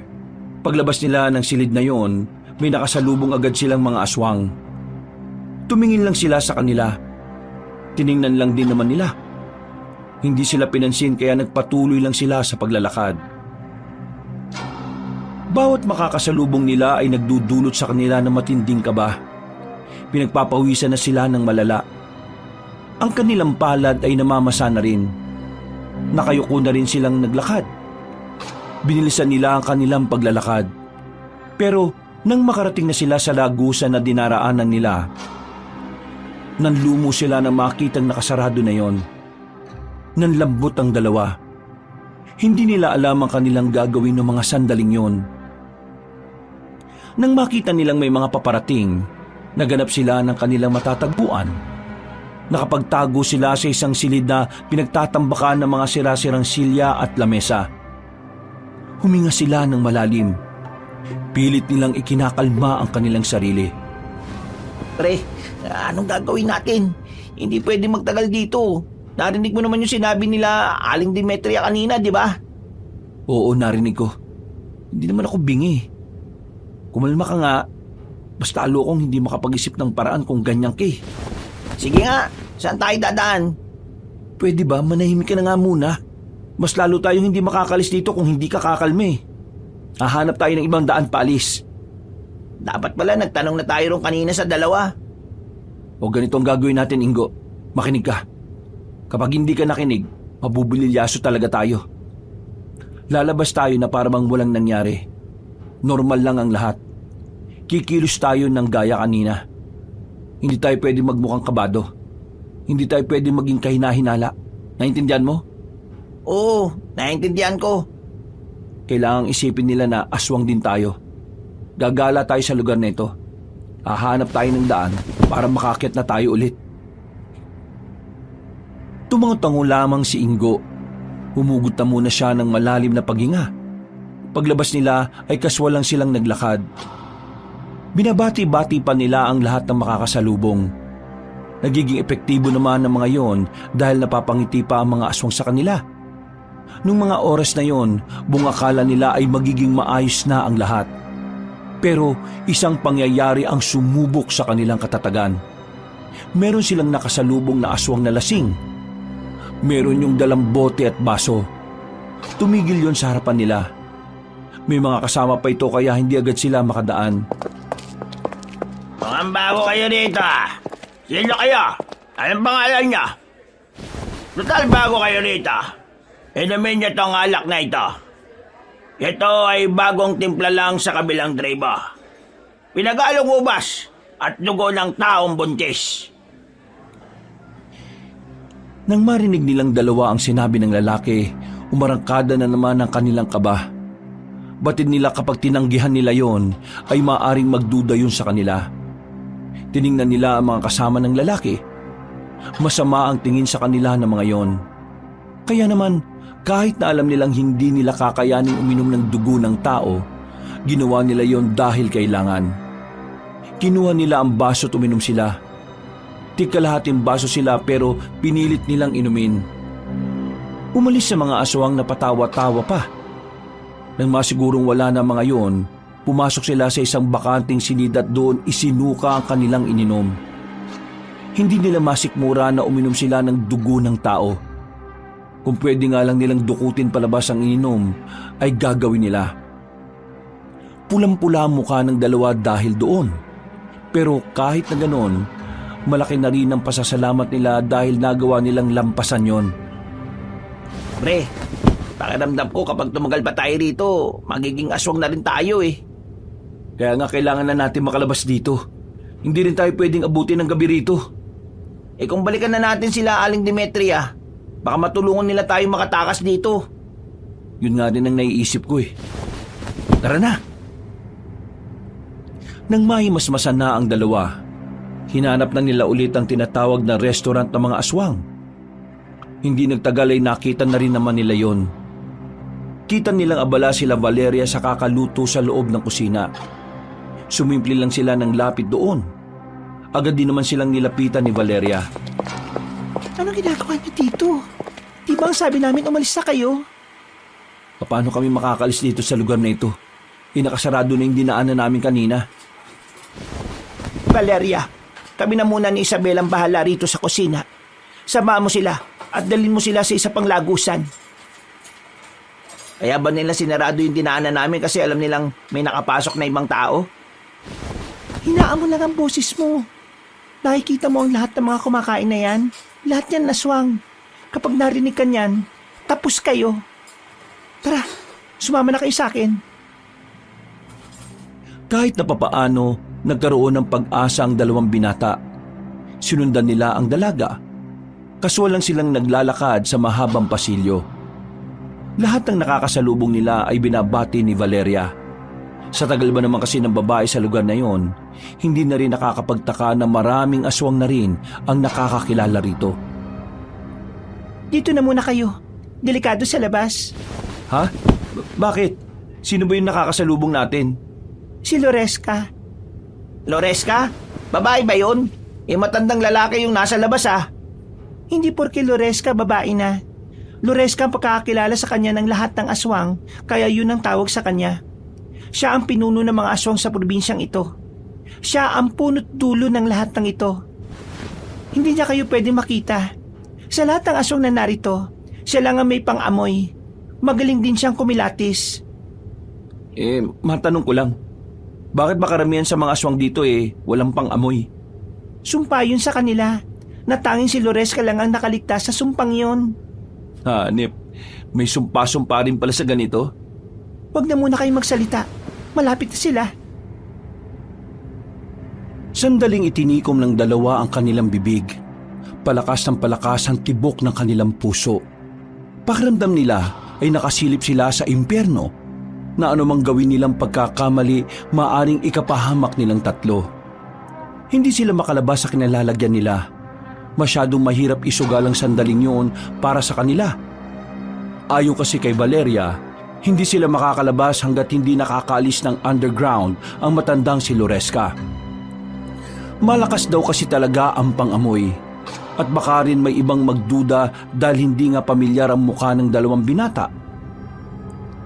Hindi pa ba tayo lalabas? Magtatatlong oras na tayo dito. Mag-aalas 5 na Hindi kami pwedeng gabihin. Mamili ka. Mananatili ka rito kahit gumabi o lalabas ka kagad kasi may posibilidad na mahuli kayo ng mga aswang. Nandito pa si Loresca. Hayaan na muna natin siyang umalis bago kayo lumabas. Anong oras naman ba siya aalis? May kasama kasi kaming naghihintay sa amin eh. Hindi makakauwi hanggat wala kami. Baka ano pa mangyari sa kanya sa gubat kapag kumagat na ang dilim. Hindi ko rin alam. Hindi naman pare-pareho. Paano naman natin malalaman na nakalis na pala siya? Maya-maya lalabas ako dito. Kayo naman, mananatili lang kayo rito. Huwag kayong aalis kahit na anong mangyari, ha? Naintindihan niyo ba ako? Tumango na lamang ang dalawang lalaki. Maya-maya pa, iniwan na nga sila ni Valeria. Mas kinakabahan ng dalawa dahil sa ideyang baka bigla na lang may pumasok na aswang sa kinalalagyan nila. Todo dasal ang kanilang ginawa. Pero nakahinga naman sila ng maluwag nang magbalik na sa kanila ang dalaga. Kailangan na natin makaalis dito. Umalis na si Loresca. Madilim na ba sa labas? Oo, gabi na. Naku naman. Ano ba? Magrereklamo ka na lang ba o sasama na kayo sa akin paalis? Tara na, ang mahalaga makaalis na tayo rito. Naglakad sila ulit ng normal. Sa puntong ito ay wala na silang nakakasalubong na aswang. Nang malapit-lapit na sila sa lagusan, nakita nilang may dalawang lalaking bantay sa gilid. Kinakabahan na naman si Badger. Kung siya lang kasi, ay kaya niyang itago ang kaba niya. Pero nababahala siya para kay Ingo. Dumiretso lang kayo. Huwag niyo silang papansinin. Kumilos lang kayo na parang kagaya ng aswang. Sinunod nila ang sinabi ni Valeria. Maya-maya lang ay nalagpasan na rin nila yun. At nakaakyat na sila ng hagdanan. Binilisan nila ang paglalakad nang makalabas na sila roon. Oh, nandito. Bilisan niyo. Umalis na kayo. Teka. Saan ang direksyon para madali kami makaalis dito sa bundok na ito? Diretsuhin niyo lang to. Sabay kumaliwa kayo kapag nakita niyo yung puno ng nara. Huwag kayong kakanan. Doon dumadaan ang mga aswang na papunta sa restaurant namin. Paano naman yung isa naming kasama? Kayo na bahalang humanap sa kanya. Kailangan ko nang bumalik. Hindi ako pwede magtagal dito sa labas. Nagmamadali nang umalis ang babaeng si Valeria. Napapailing na lamang si Badger. Mangangapa na naman kasi sila kung saan nila hahanapin ang kanilang kaibigan na si Franco. Pero sinunod nila ang sinabing direksyon ni Valeria. Dumiretso sila hanggang sa makita na nga nila ang puno ng nara. Bago sila kumaliwa, nakita nila ang grupo ng aswang na paparating. Nagtago sila sa gilid ng punong nara. Nagtindigan ang kanilang balahibo nang makita nilang may bitbit na namang tao ang mga yon. Dahil sa liwanag ng mga lamparang dala ng mga yon, nakita pa nila ang umaagos na dugo mula sa katawan ng mga bitbit na tao. Grabe, ang dami na yata nilang nabibiktima. Kawawa naman yung mga taong yun. Kaya nga napapaisip din ako eh. Napapaisip na ano? Napapaisip ako kung tutulungan ba natin sila, Valeria. Kasi kung tutulungan natin sila, baka may tsansang mapigil ang mga ginagawa ng mga aswang. Saan na natin pag-usapan yan? Ang unahin natin, paano natin mahanap si Franco? Kapag may nangyaring masama sa isang yun, siguradong kasalanan natin. Bilisan mo, pre. Baka mamaya may makakita pa sa atin dito. Ito na nga, binibilisan na nga eh. Madilim ang dinaanan nila, kaya hindi naging ganun kadali ang mga sandaling yun para sa kanila. Bawat hawi nila sa mga halaman ay nasusugatan sila dahil sa mga tinik na nakalitaw roon. Tumagal na sila ng halos kalahating oras sa kakahanap ng lugar na pinag-iwanan nila kay Franco. Pero nang dumating sila roon, wala na ang lalaki. Ang tanging naroon na lamang ay naiwanan ni Franco ang lalagyan ng tubig. Agad na dumaloy ang kaba sa dalawang binata. Nagsumiksik agad sa utak nila na baka may nangyaring masama sa kanilang kaibigan. Kaya naman, hindi sila nagsayang ng oras. Nilibot nila ang paligid. Pero sa kasamaang palad, wala silang nakitang Franco kahit na anino lang nito. Ito na nga ba sinasabi ko, pre? Paano pala kung isa si Franco sa bitbit ng mga aswang kanina? Paano kung nakuha na siya ng mga aswang? Paano kung wala na... Tumigil ka nga! Hindi nakakatulong yung kakaisip mo ng ganyan eh. Kasalanan ko to eh. Kung di ko na lang sana sinabi na gusto ko makakita ng aswang, hindi sana hindi tayo makakaisip na iwan siya. Kasalanan ko to. Kasalanan ko. Tumigil ka na nga! Sinampal ni Bedja ng malakas si Ingo. Sa ginawa niyang yon ay tila naalog ang utak nito.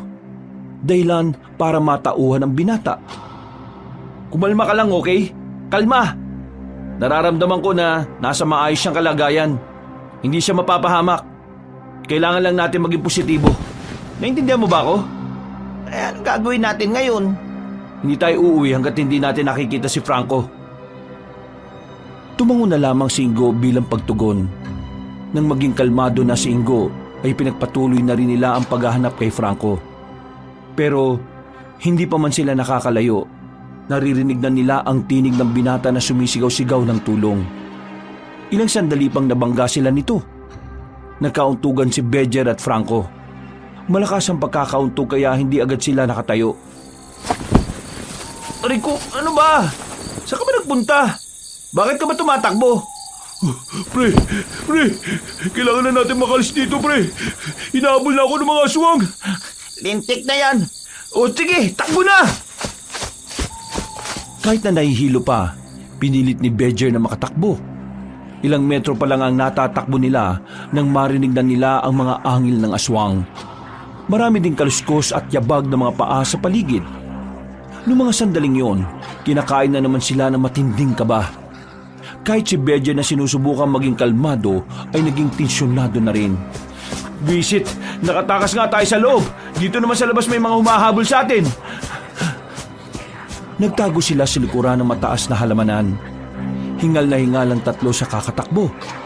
Ni hindi na nga rin nila maramdaman ang mga gasgas sa binti at paa nila. Tahimik ang paligid. Biglang hindi na nila narinig ang aswang na humahabol sa kanila. Bagay na mas lalo nilang ikinabahala. Ano ba nangyari? Sabi namin hintayin mo kami dun eh. Bakit nawala ka? Baliw ka ba? Malamang aalis ako dun. Kahit sino naman na makakita ng mga taong may bitbit na bangkay, talagang tatakbo ka eh. Tapos, narinig ko pa na kakainin nila yon. Kayo kasi ang visit eh. Naghintay ako dun hanggang dumilim. Tapos, ngayon lang kayo bumalik. Ano ba nangyari sa inyo? Muntikan na rin kami sa loob. Yung naririnig kasi natin sa ilalim ng lupa, lungga pala ng mga aswang. Maraming aswang doon kasi meron silang restaurant na kung saan puro aswang lang ang kumakain doon. Alam mo kung anong nakakawindang? 3 normal na taong kusinera nila dun. Ha? Ang labo ah. Biyag ng mga aswang yung pamilya ng 3 kusinera. Wala silang magawa kundi magsilbi sa mga aswang na yun. Kasi kung hindi, mamamatay ang pamilya nila. Jesus, pambirang buhay to. May ganyan na palang nangyayari. Kung isumbong na natin to sa mga pulis. Tingin mo maniniwala sa'yo yung mga pulis. At delikado yung naiisip mo ha. Kasi kanina narinig ko may ibang aswang din na pulis. Paano kung sila yung mapagsumbungan natin? Di todas tayo. Sa isang tao lang tayo magsusumbong at hihingi ng tulong. Kay Bentong. Bentong? Sino naman yung siraulo na yun?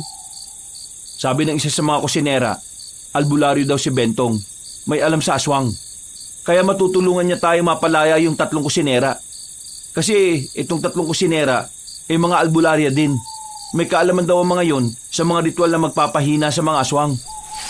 Ay naku, sumasakit ang ulo ko sa inyo. Ang daming ganap. Ganyan talaga kapag mahina utak. Nasakit ang ulo. Bigwasan kaya kita dyan para malaman natin kung malakas ang dibdib mo. Huy, tama na yan. Hindi yan makakatulong sa atin, no? Anong plano mo ngayon? Malamang, uuwi tayo. Pag uwi natin, hahanapin natin yung Bentong. Saan naman natin hahanapin yun? Hindi ko rin alam. Basta doon na lang natin pag-usapan. Isipin na muna natin kung paano tayo makakalis dito. Huminga ng malalim si Badger. Pinasadahan niya ng tingin ng madilim na paligid. Nakikiramdam sila. Makalipas ang ilang minuto, naglakas loob na rin silang umalis doon. Kinailangan nilang maglakad dahil maaari silang makalika ng ingay kung tatakbo sila. Hindi pa sila nakakalayo, pero biglang narinig na naman nila ang hangin ng mga aswang. Kanya-kanya na silang tago sa gilid. Napahiwalay sa kanila si Ingo. Maya-maya pa, nakita na lang nila na dumaan na ang mga aswang. Mabuti na lamang na walang pang-amoy ang mga yon, kaya nahirapan silang matagpuan ng mga aswang. Nang makalagpas na ang mga aswang, tumakbo na sila paalis. Ang kaso nga lang, sa hindi inaasahang pagkakataon, sumabit pa ang short ni Franco sa nakausling sanga. Dahil doon, nakagawa siya ng ingay. Ang tanga mo naman, pre. Nakakainis ka naman. Yung dilim-dilim eh. Hindi ko naman nakita. Ubarin mo na yan, bilisan mo! Ano ko ba rin? Mahal bili ko rito. Mahirap tanggalin. Hubarin mo na yan, pambira ka naman oh. Dahil walang balak si Franco na hubarin ang short na yon, ay si Ingo at Badger na lamang mismo ang nag-alis nun. Agad silang tumakbo habang hawak-hawak ni Franco ang brief nito dahil maluwag ang garter. Mga buwisit kayo. Hindi ako makatakbo na maayos eh. Eh bakit ba kasi ang luwag-luwag ng brick mo? Mamili ka! Tatakbo ka ng ganyan o mahuli ka ng mga aswang! Aray! Oh, ano nangyari? Dumiretso lang kayo! Okay lang ako! Palakas ng palakas sa mga angil ng mga aswang ng mga sandaling yon. Kaya naman pinilit na rin makatakbo ni Badger kahit na meron siyang natapakang matulis na bagay. Dahilan para maging duguan ng paa niya. Lintik naman to. Hindi kasi nag-iingat eh. Mamaya ka na mag-sermon, putik naman oh.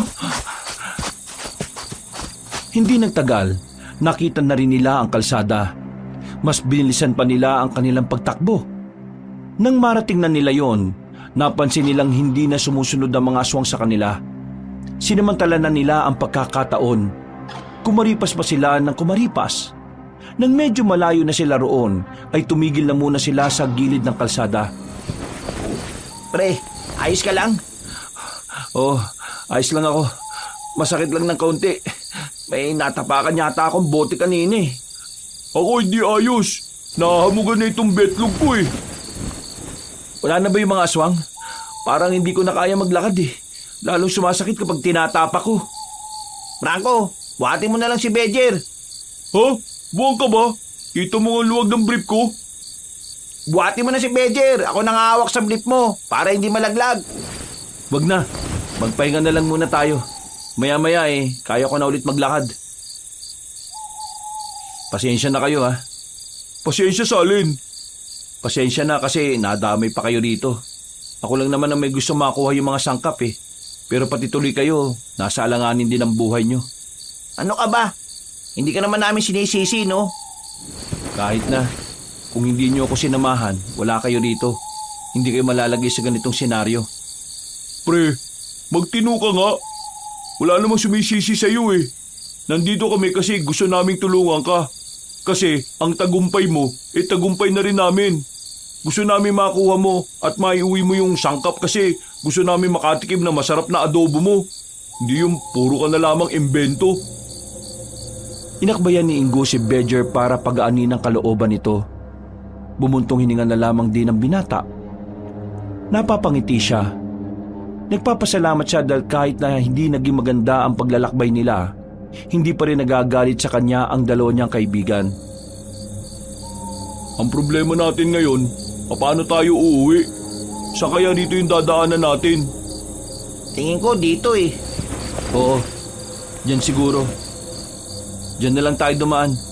Pero mas maganda siguro kung magpapaumaga na tayo dito. Saan tayo matutulog? Doon oh. Tinuro ni Badger ang lumang waiting shed sa kabilang kalsada. Lumapit sila roon at inayos nila ang mga nakatambak na kahoy doon.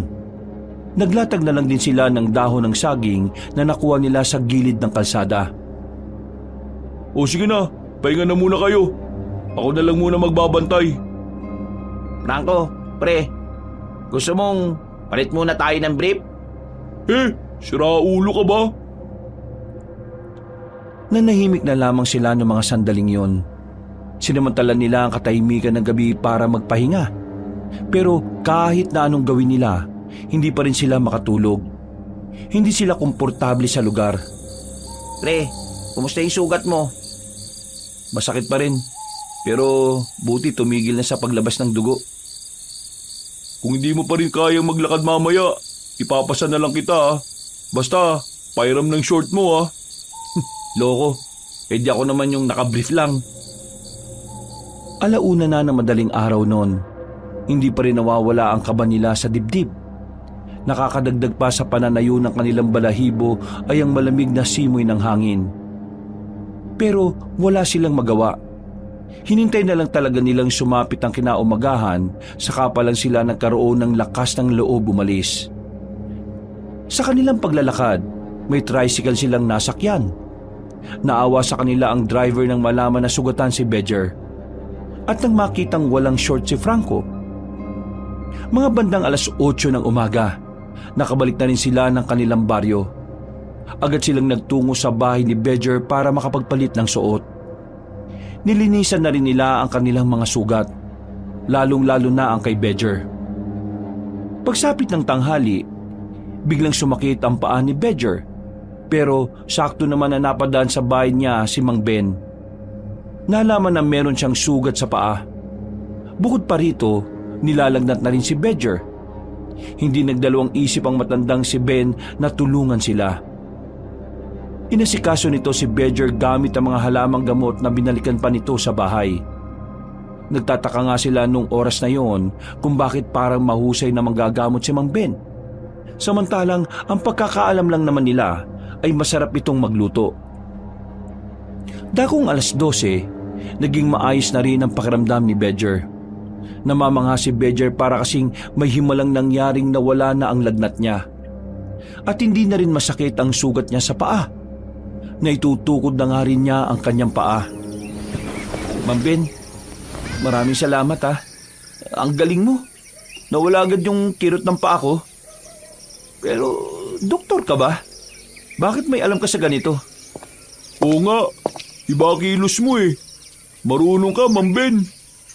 Mang Ben, albularyo ka ba? Kasi ganyan na ganyan yung mga albularyo na napapanood ko sa pelikula eh. Ako? Albularyo? Bakit ko kailangang sagutin ang mga tanong na yan? Hindi mo naman kasi kailangan sagutin. Namangha lang kami sa'yo. Hindi ka lang pala magaling magluto, magaling ka rin manggamot. At saka, kung albularyo ka kasi, itatanong sana namin kung may kilala kang Mang Bentong.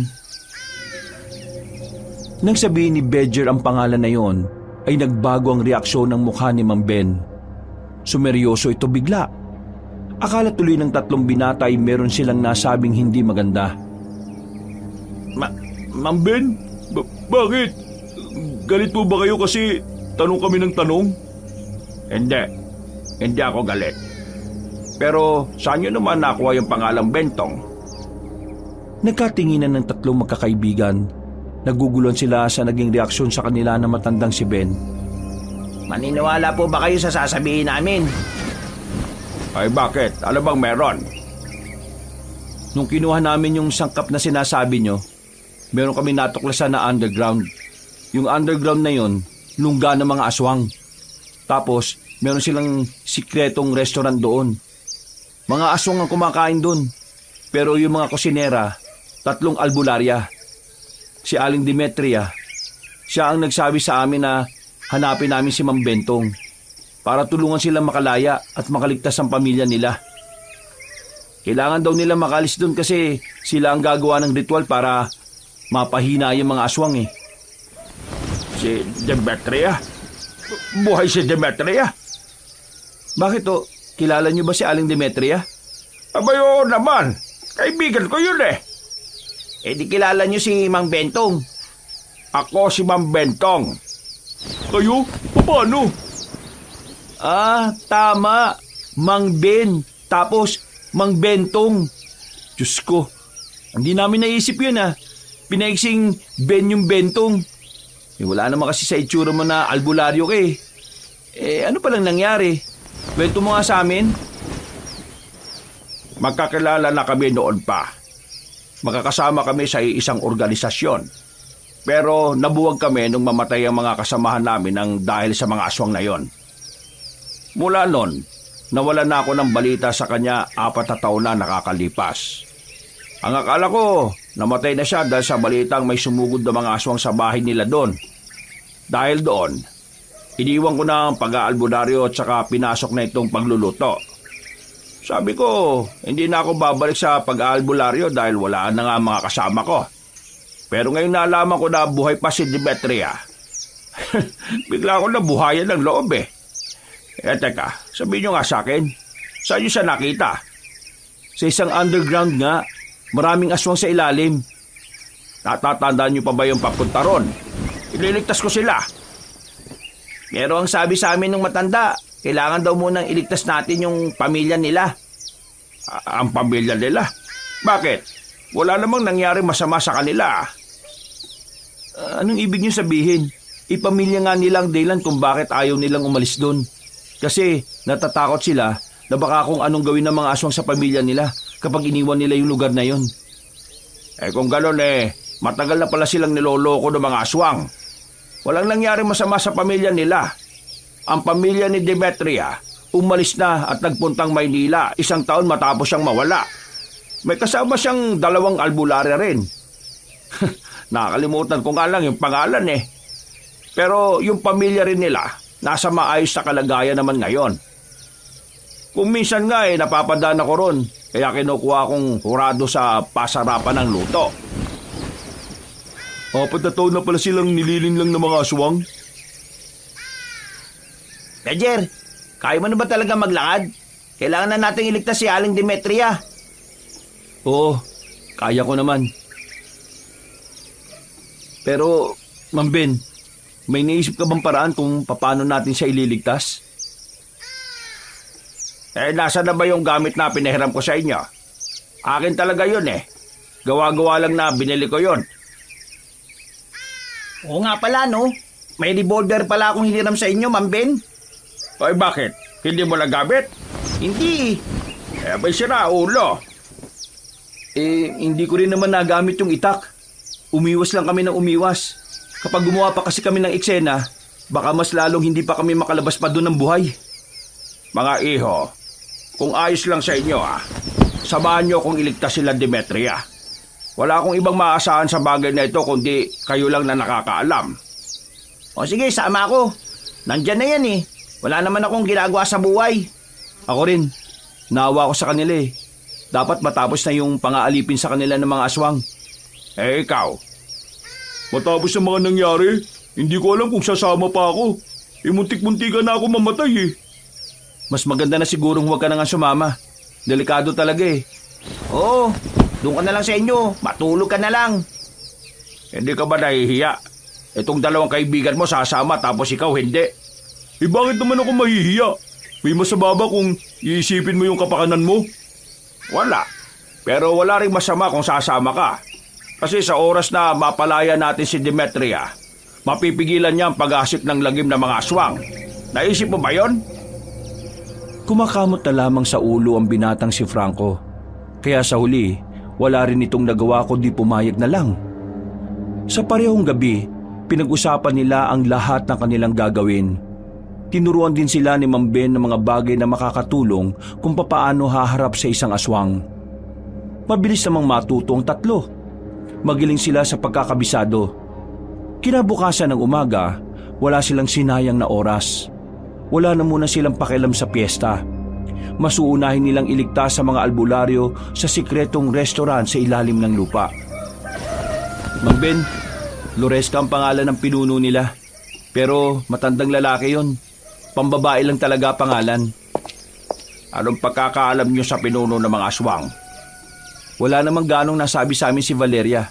Basta ang sabi niya, si Loresca lang ang nag-iisang aswang na may pang-amoy. Kaya kapag naroon tayo at naroon din siya, madali niya lang tayong maaamoy. O sige, akong bahala doon. Ma'am Ben, dati na ba kayong nakikipaglaban sa mga aswang? Oo. Noon pa man, kaaway na ng mga albularyo ang mga nilalang na yon. Kaya ngayon, tatapusin na natin kung ano ang sinisimulan nila. Ito ang tandaan ninyo ha. Hindi na ito tungkol sa 3 albularyo. Tungkol na ito sa maaaring binabalak ng mga aswang sa mga tao. At para na rin mabigyan natin ng hustisya lahat ng mga biktima. Bilang pagtugon ay tumango na lamang ang 3. Pinagpatuloy nila ang kanilang paglalakbay. Hindi rin naman nagtagal ay narating na rin nila ang bundok ng Burgos. Tumigil na muna sila para mag-usap sandali. Ma'am Ben, hindi nakakaamoy ang mga aswang sa ilalim. Ibig sabihin, hindi agad nila nalalaman kung ang kaharap nila ay tao o hindi. Kaya nung nandun kami ni Ingo, nakakasalubong na namin sila pero hindi nila nalalaman na tao lang kami. Kaya kung papasok tayo sa loob, hindi tayo dapat magdala ng armas. Kasi maghinala kagad sila. Pwede tayo magdala ng armas, pero yung pwedeng maitago sa katawan. Hindi tayo lalakad ng walang panlaban. Ang problema dyan, paano kung nasa ilalim si Loresca? Eh di pagbaba niyo pa lang dun alam na kagad niyang may tao sa underground. Baka nga isang malaking sugal ang gagawin natin. Kaya nga rin kailangan natin ng kahit na anong armas na kaya nating itago. Kasi kung ganyan nga ang pinuno nila, malaki ang tsansa na mapatrobol tayo. O ano, tara na, habang maaga-aga pa. Wala na silang sinayang na sandali. Lahat ng gamit nilang malalaki ay iniwan na muna nila sa likuran ng puno. Ang tanging dala na lamang nila noon ay kutsilyo at ang nag-iisang revolver. Nang makalapit na sila sa lagusan, meron pang nakakita sa kanila. Tumingin ang mga yon na parabang hinuhusgahan sila. Pero hindi nila pinansin. Diretso lang sila pababa. Habang naglalakad na sila sa mahabang pasilyo na yon, naririnig pa nila ang mga nagkakasiyahang mga aswang. May mangilan-ngilan din silang nakakasalubong ng mga lasing. Nung oras nga na yon, ay pinagdarasal nila na sana hindi na sila painumin ulit ng dugo ng tao. Malayo pa ba? Malapit na tayo. Kumilos lang kayo ng normal ha. Hindi sila pwede makahalata sa atin dahil wala tayong lalabasan dito na malapit. Huminga ng malalim si Badger. Aminadong kinakabahan na rin siya. Pero pilit niyang kinukondisyon ng kanyang kalooban. Hindi siya pwedeng magpadala sa kanyang emosyon dahil siya ang inaasahan ni Ma'am Ben. Ma'am Ben, ayun na yung restaurant Binilisan na lang nila ang kanilang paglalakad. Nang makalapit na sila sa mismong counter ng restaurant, nanlalaki ang mga mata ni Aling Demetria nang makita sila. Demetria, itatakas namin kayo rito. Maraming salamat sa Diyos at dumating kayo. Huwag po kayong magpapaalata Nakatingin na po rito yung mga kumakain. Valeria, sumunod kayo sa amin. Doon sa lugar kung saan pinakita mo sa amin yung malalaking garapon. Sige, bilisan nyo. Kilos normal lang ha. Lumabas sila ng restaurant. Kahit na parang nakakalata na sa kanila ang ibang aswang na naroon, itinuloy pa rin nila ang kanilang plano. Nagmamadali silang naglakad hanggang sa narating na nga nila ang sinasabing silid. Pagpasok nila roon, nakita na rin ni Mang Ben ang mga parte ng katawan ng mga taong naroon. Diyos ko, mga demonyo talaga ang mga aswang. Ilang oras ba natin silang hihintayin? Baka mamaya may makakita sa atin dito. Basta ganito lang ang gagawin natin. Sakaling may pumuntang aswang dito, kumilos lang tayo ng kalmado. At kapag tinanong kung anong ginagawa natin, sabihin natin na gusto natin kumain ng hilaw. Naghintay silang 4 doon. Pero 20 minutos na ang nakalilipas, hindi pa rin sila sinisipot ng 3 albularya. Nag-alala na si Badger na baka kung ano nang nangyari sa mga yon. Pero nakahinga lang sila ng maluwag nang pumasok na rin ang mga yon sa loob ng silid. Hindi tayo lalabas dito. Doon tayo dadaan. Merong daanan dyan patungo sa kabilang pasilyo. Kakaunting aswang lang ang dumaraan doon kaya mas ligtas doon. Samantalayin na natin ang pagkakataon na wala si Loresca. Unahan mo, Ingo. Ako na rito sa likuran. Alright, walang problema. Maingat silang lumabas sa silid na yon.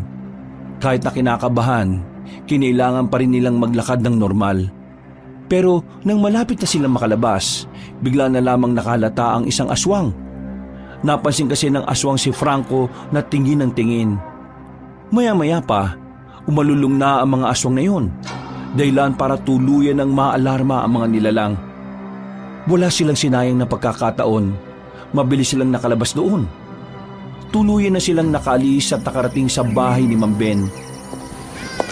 Bentong, kailangan na naming simulan ng ritual. Ang mga aswang na naroon ay mga dating tao. Isinumpa lang sila ni Loresca kaya nagkaganon sila. Bigyan mo lang ako ng gamit. Ibabalik namin sa dati ang mga biktima ni Loresca. Aalis kami rito sa bahay ko. Ililigaw namin ang mga aswang. Hindi sila maaaring mapunta rito dahil dito kayo magre-ritual. Kayo tatlo, sumama kayo sa akin. Babalikan natin sila. Samantalayin natin na tirik ang araw. Mas mahina sila sa ganitong oras. May alam akong paraan para makalabang tayo sa laban. Ngumiti ng nakakaloko matandang lalaki. Nang makalis na sila ng bahay, sinimulan na rin ng 3 albularyo ang kanilang isasagawang ritual. Habang silang 4 naman, tumungo na agad sila sa kagubatan. Inaabangan nila ang posibilidad na pagdating ng mga aswang, haharangin na nila yon para hindi makalapit pa sa baryo. Paano pala natin malalaman na tapos na yung ritual? May dala akong cellphone. Binigay ko ang numero ko sa kanila. Tatawag sila kapag ayos na. Pero kakayanin ba talaga natin ang mga aswang? Huwag kayo mag-alala. Meron akong dala-dala na kahinaan nila. Buong maghapon na silang naghintay doon, pero ang sabi ni Valeria sa kanila ay hindi pa rin natatapos ang ritual. Hindi nila inakala na ganun pala katagal yun ay sagawa. Kaya naman, nababahala na rin sila dahil wala ng presensya ng araw, madilim na ang buong paligid. Hindi nagtagal, dumating na nga ang mga aswang. Naroon pa rin ang pinunong si Loresca. Ramdam nila ang galit nito sa kanila. Pumalibot naman sa kanila ang mga tauhan ng pinunong aswang. Akala mo ba matatalo mo ako? Ito lang katapat ninyo. At ano naman yung mga nasa garapon na yan? Gusto mong malaman? Amuin mo. Bigla-bigla na lang binasag ni Mang Ben ang garapon sa harapan ng mga aswang. Tila tuwang-tuwa pa ito ng mga sandaling yon. Nagawa pa talaga nitong ipaliwanag kung papaano niya nagawa ang bagay na yon. Ang garapon na yan ay ang inipong kong utot sa loob ng 4 na taon. May basbas yan ng pinakamalakas na albularyo ng Mindanao.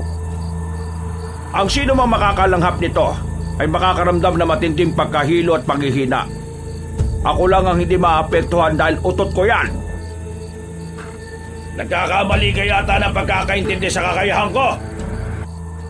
Napansin na lamang ni Mang Ben na unti-unti nang napahiga ang mga aswang. Pagtingin naman niya sa 3 binata ay naapektuhan din pala ang mga yon. Pambira ka naman, Mang Ben. Pati kami apektado eh. Ay, oo nga pala. Nawala sa isip ko. Pero ayos na yan.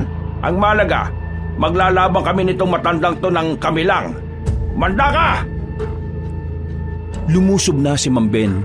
Tinaga niya yon ng ilang beses. Pero nagagawa siyang ilagan ni Loresca. Nang mahawakan nito ang kanyang kamay, agad siya nitong hinila at binuhat. Binalibag siya sa lapag na parabang isa lang siyang papel. Tumama ang likod ni Mang Ben sa lapag. Pero sinubukan pa rin itong makabangon.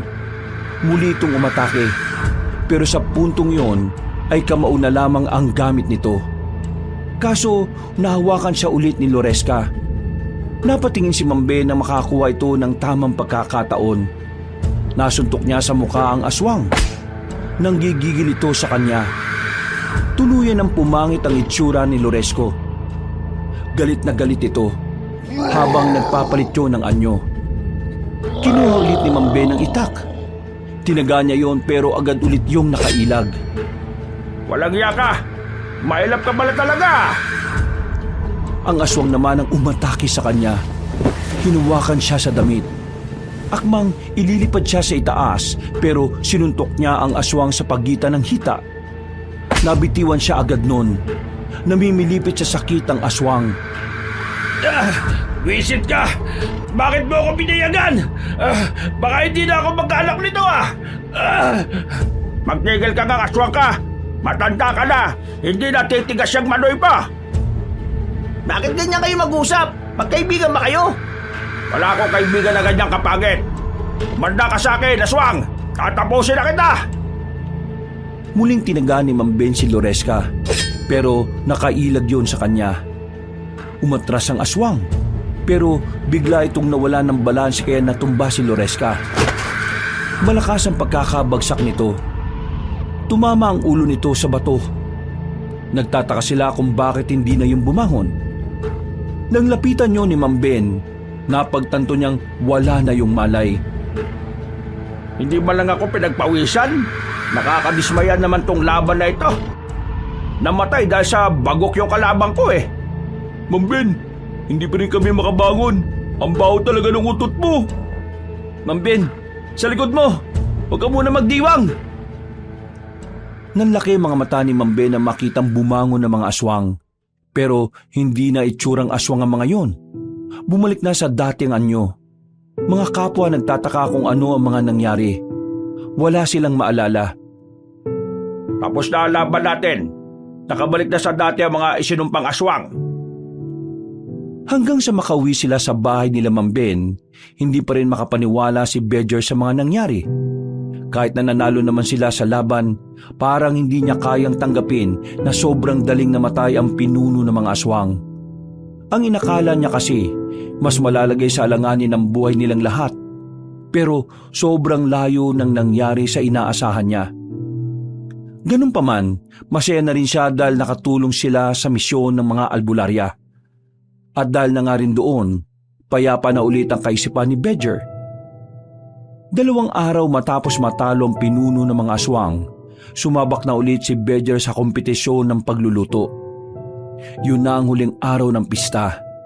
Kaya yun na rin ang huling kompetisyon na gusto niyang ipanalo. Natapos ang paligsahan. Nabigo na naman siyang manalo. Tinulungan na siya ni Aling Demetria at Valencia. Pero kahit na ganoon, wala pa ring nangyari. Kahit kasi nilagyan nila ng mga bagong sangkap ang adobo, hindi pa rin talaga siya matahimik kaya nilagyan niya ulit ito ng pechay. Napapakamot na lamang sa ulo si Ma'am Ben sa kanya. Ganon din naman ang dalawa niyang kaibigan. Hindi man niya nasungkit ang pagkapanalo, kahit na papaano ay masaya na rin siya dahil natulungan niya sina Aling Demetria at Valeria. Mula noon, wala ng aswang ang nagpakita sa kanilang lugar. Ang sikretong restaurant naman ay sinunog na rin nila para hindi na magamit pa ng iba. Sa mga sumunod na taon, nakakakuha na rin naman ng pagkapanalo si Bedger. Pero ang mas mahalaga na lang sa kanya ay meron na siyang ulit panibagong pamilya. Pamilyang matatawag niyang tahanan kahit na hindi naman sila makakadugo. Pamilyang maaari niyang masandalan sakaling muling magkaroon ng puwersa ng kadiliman. Wakas,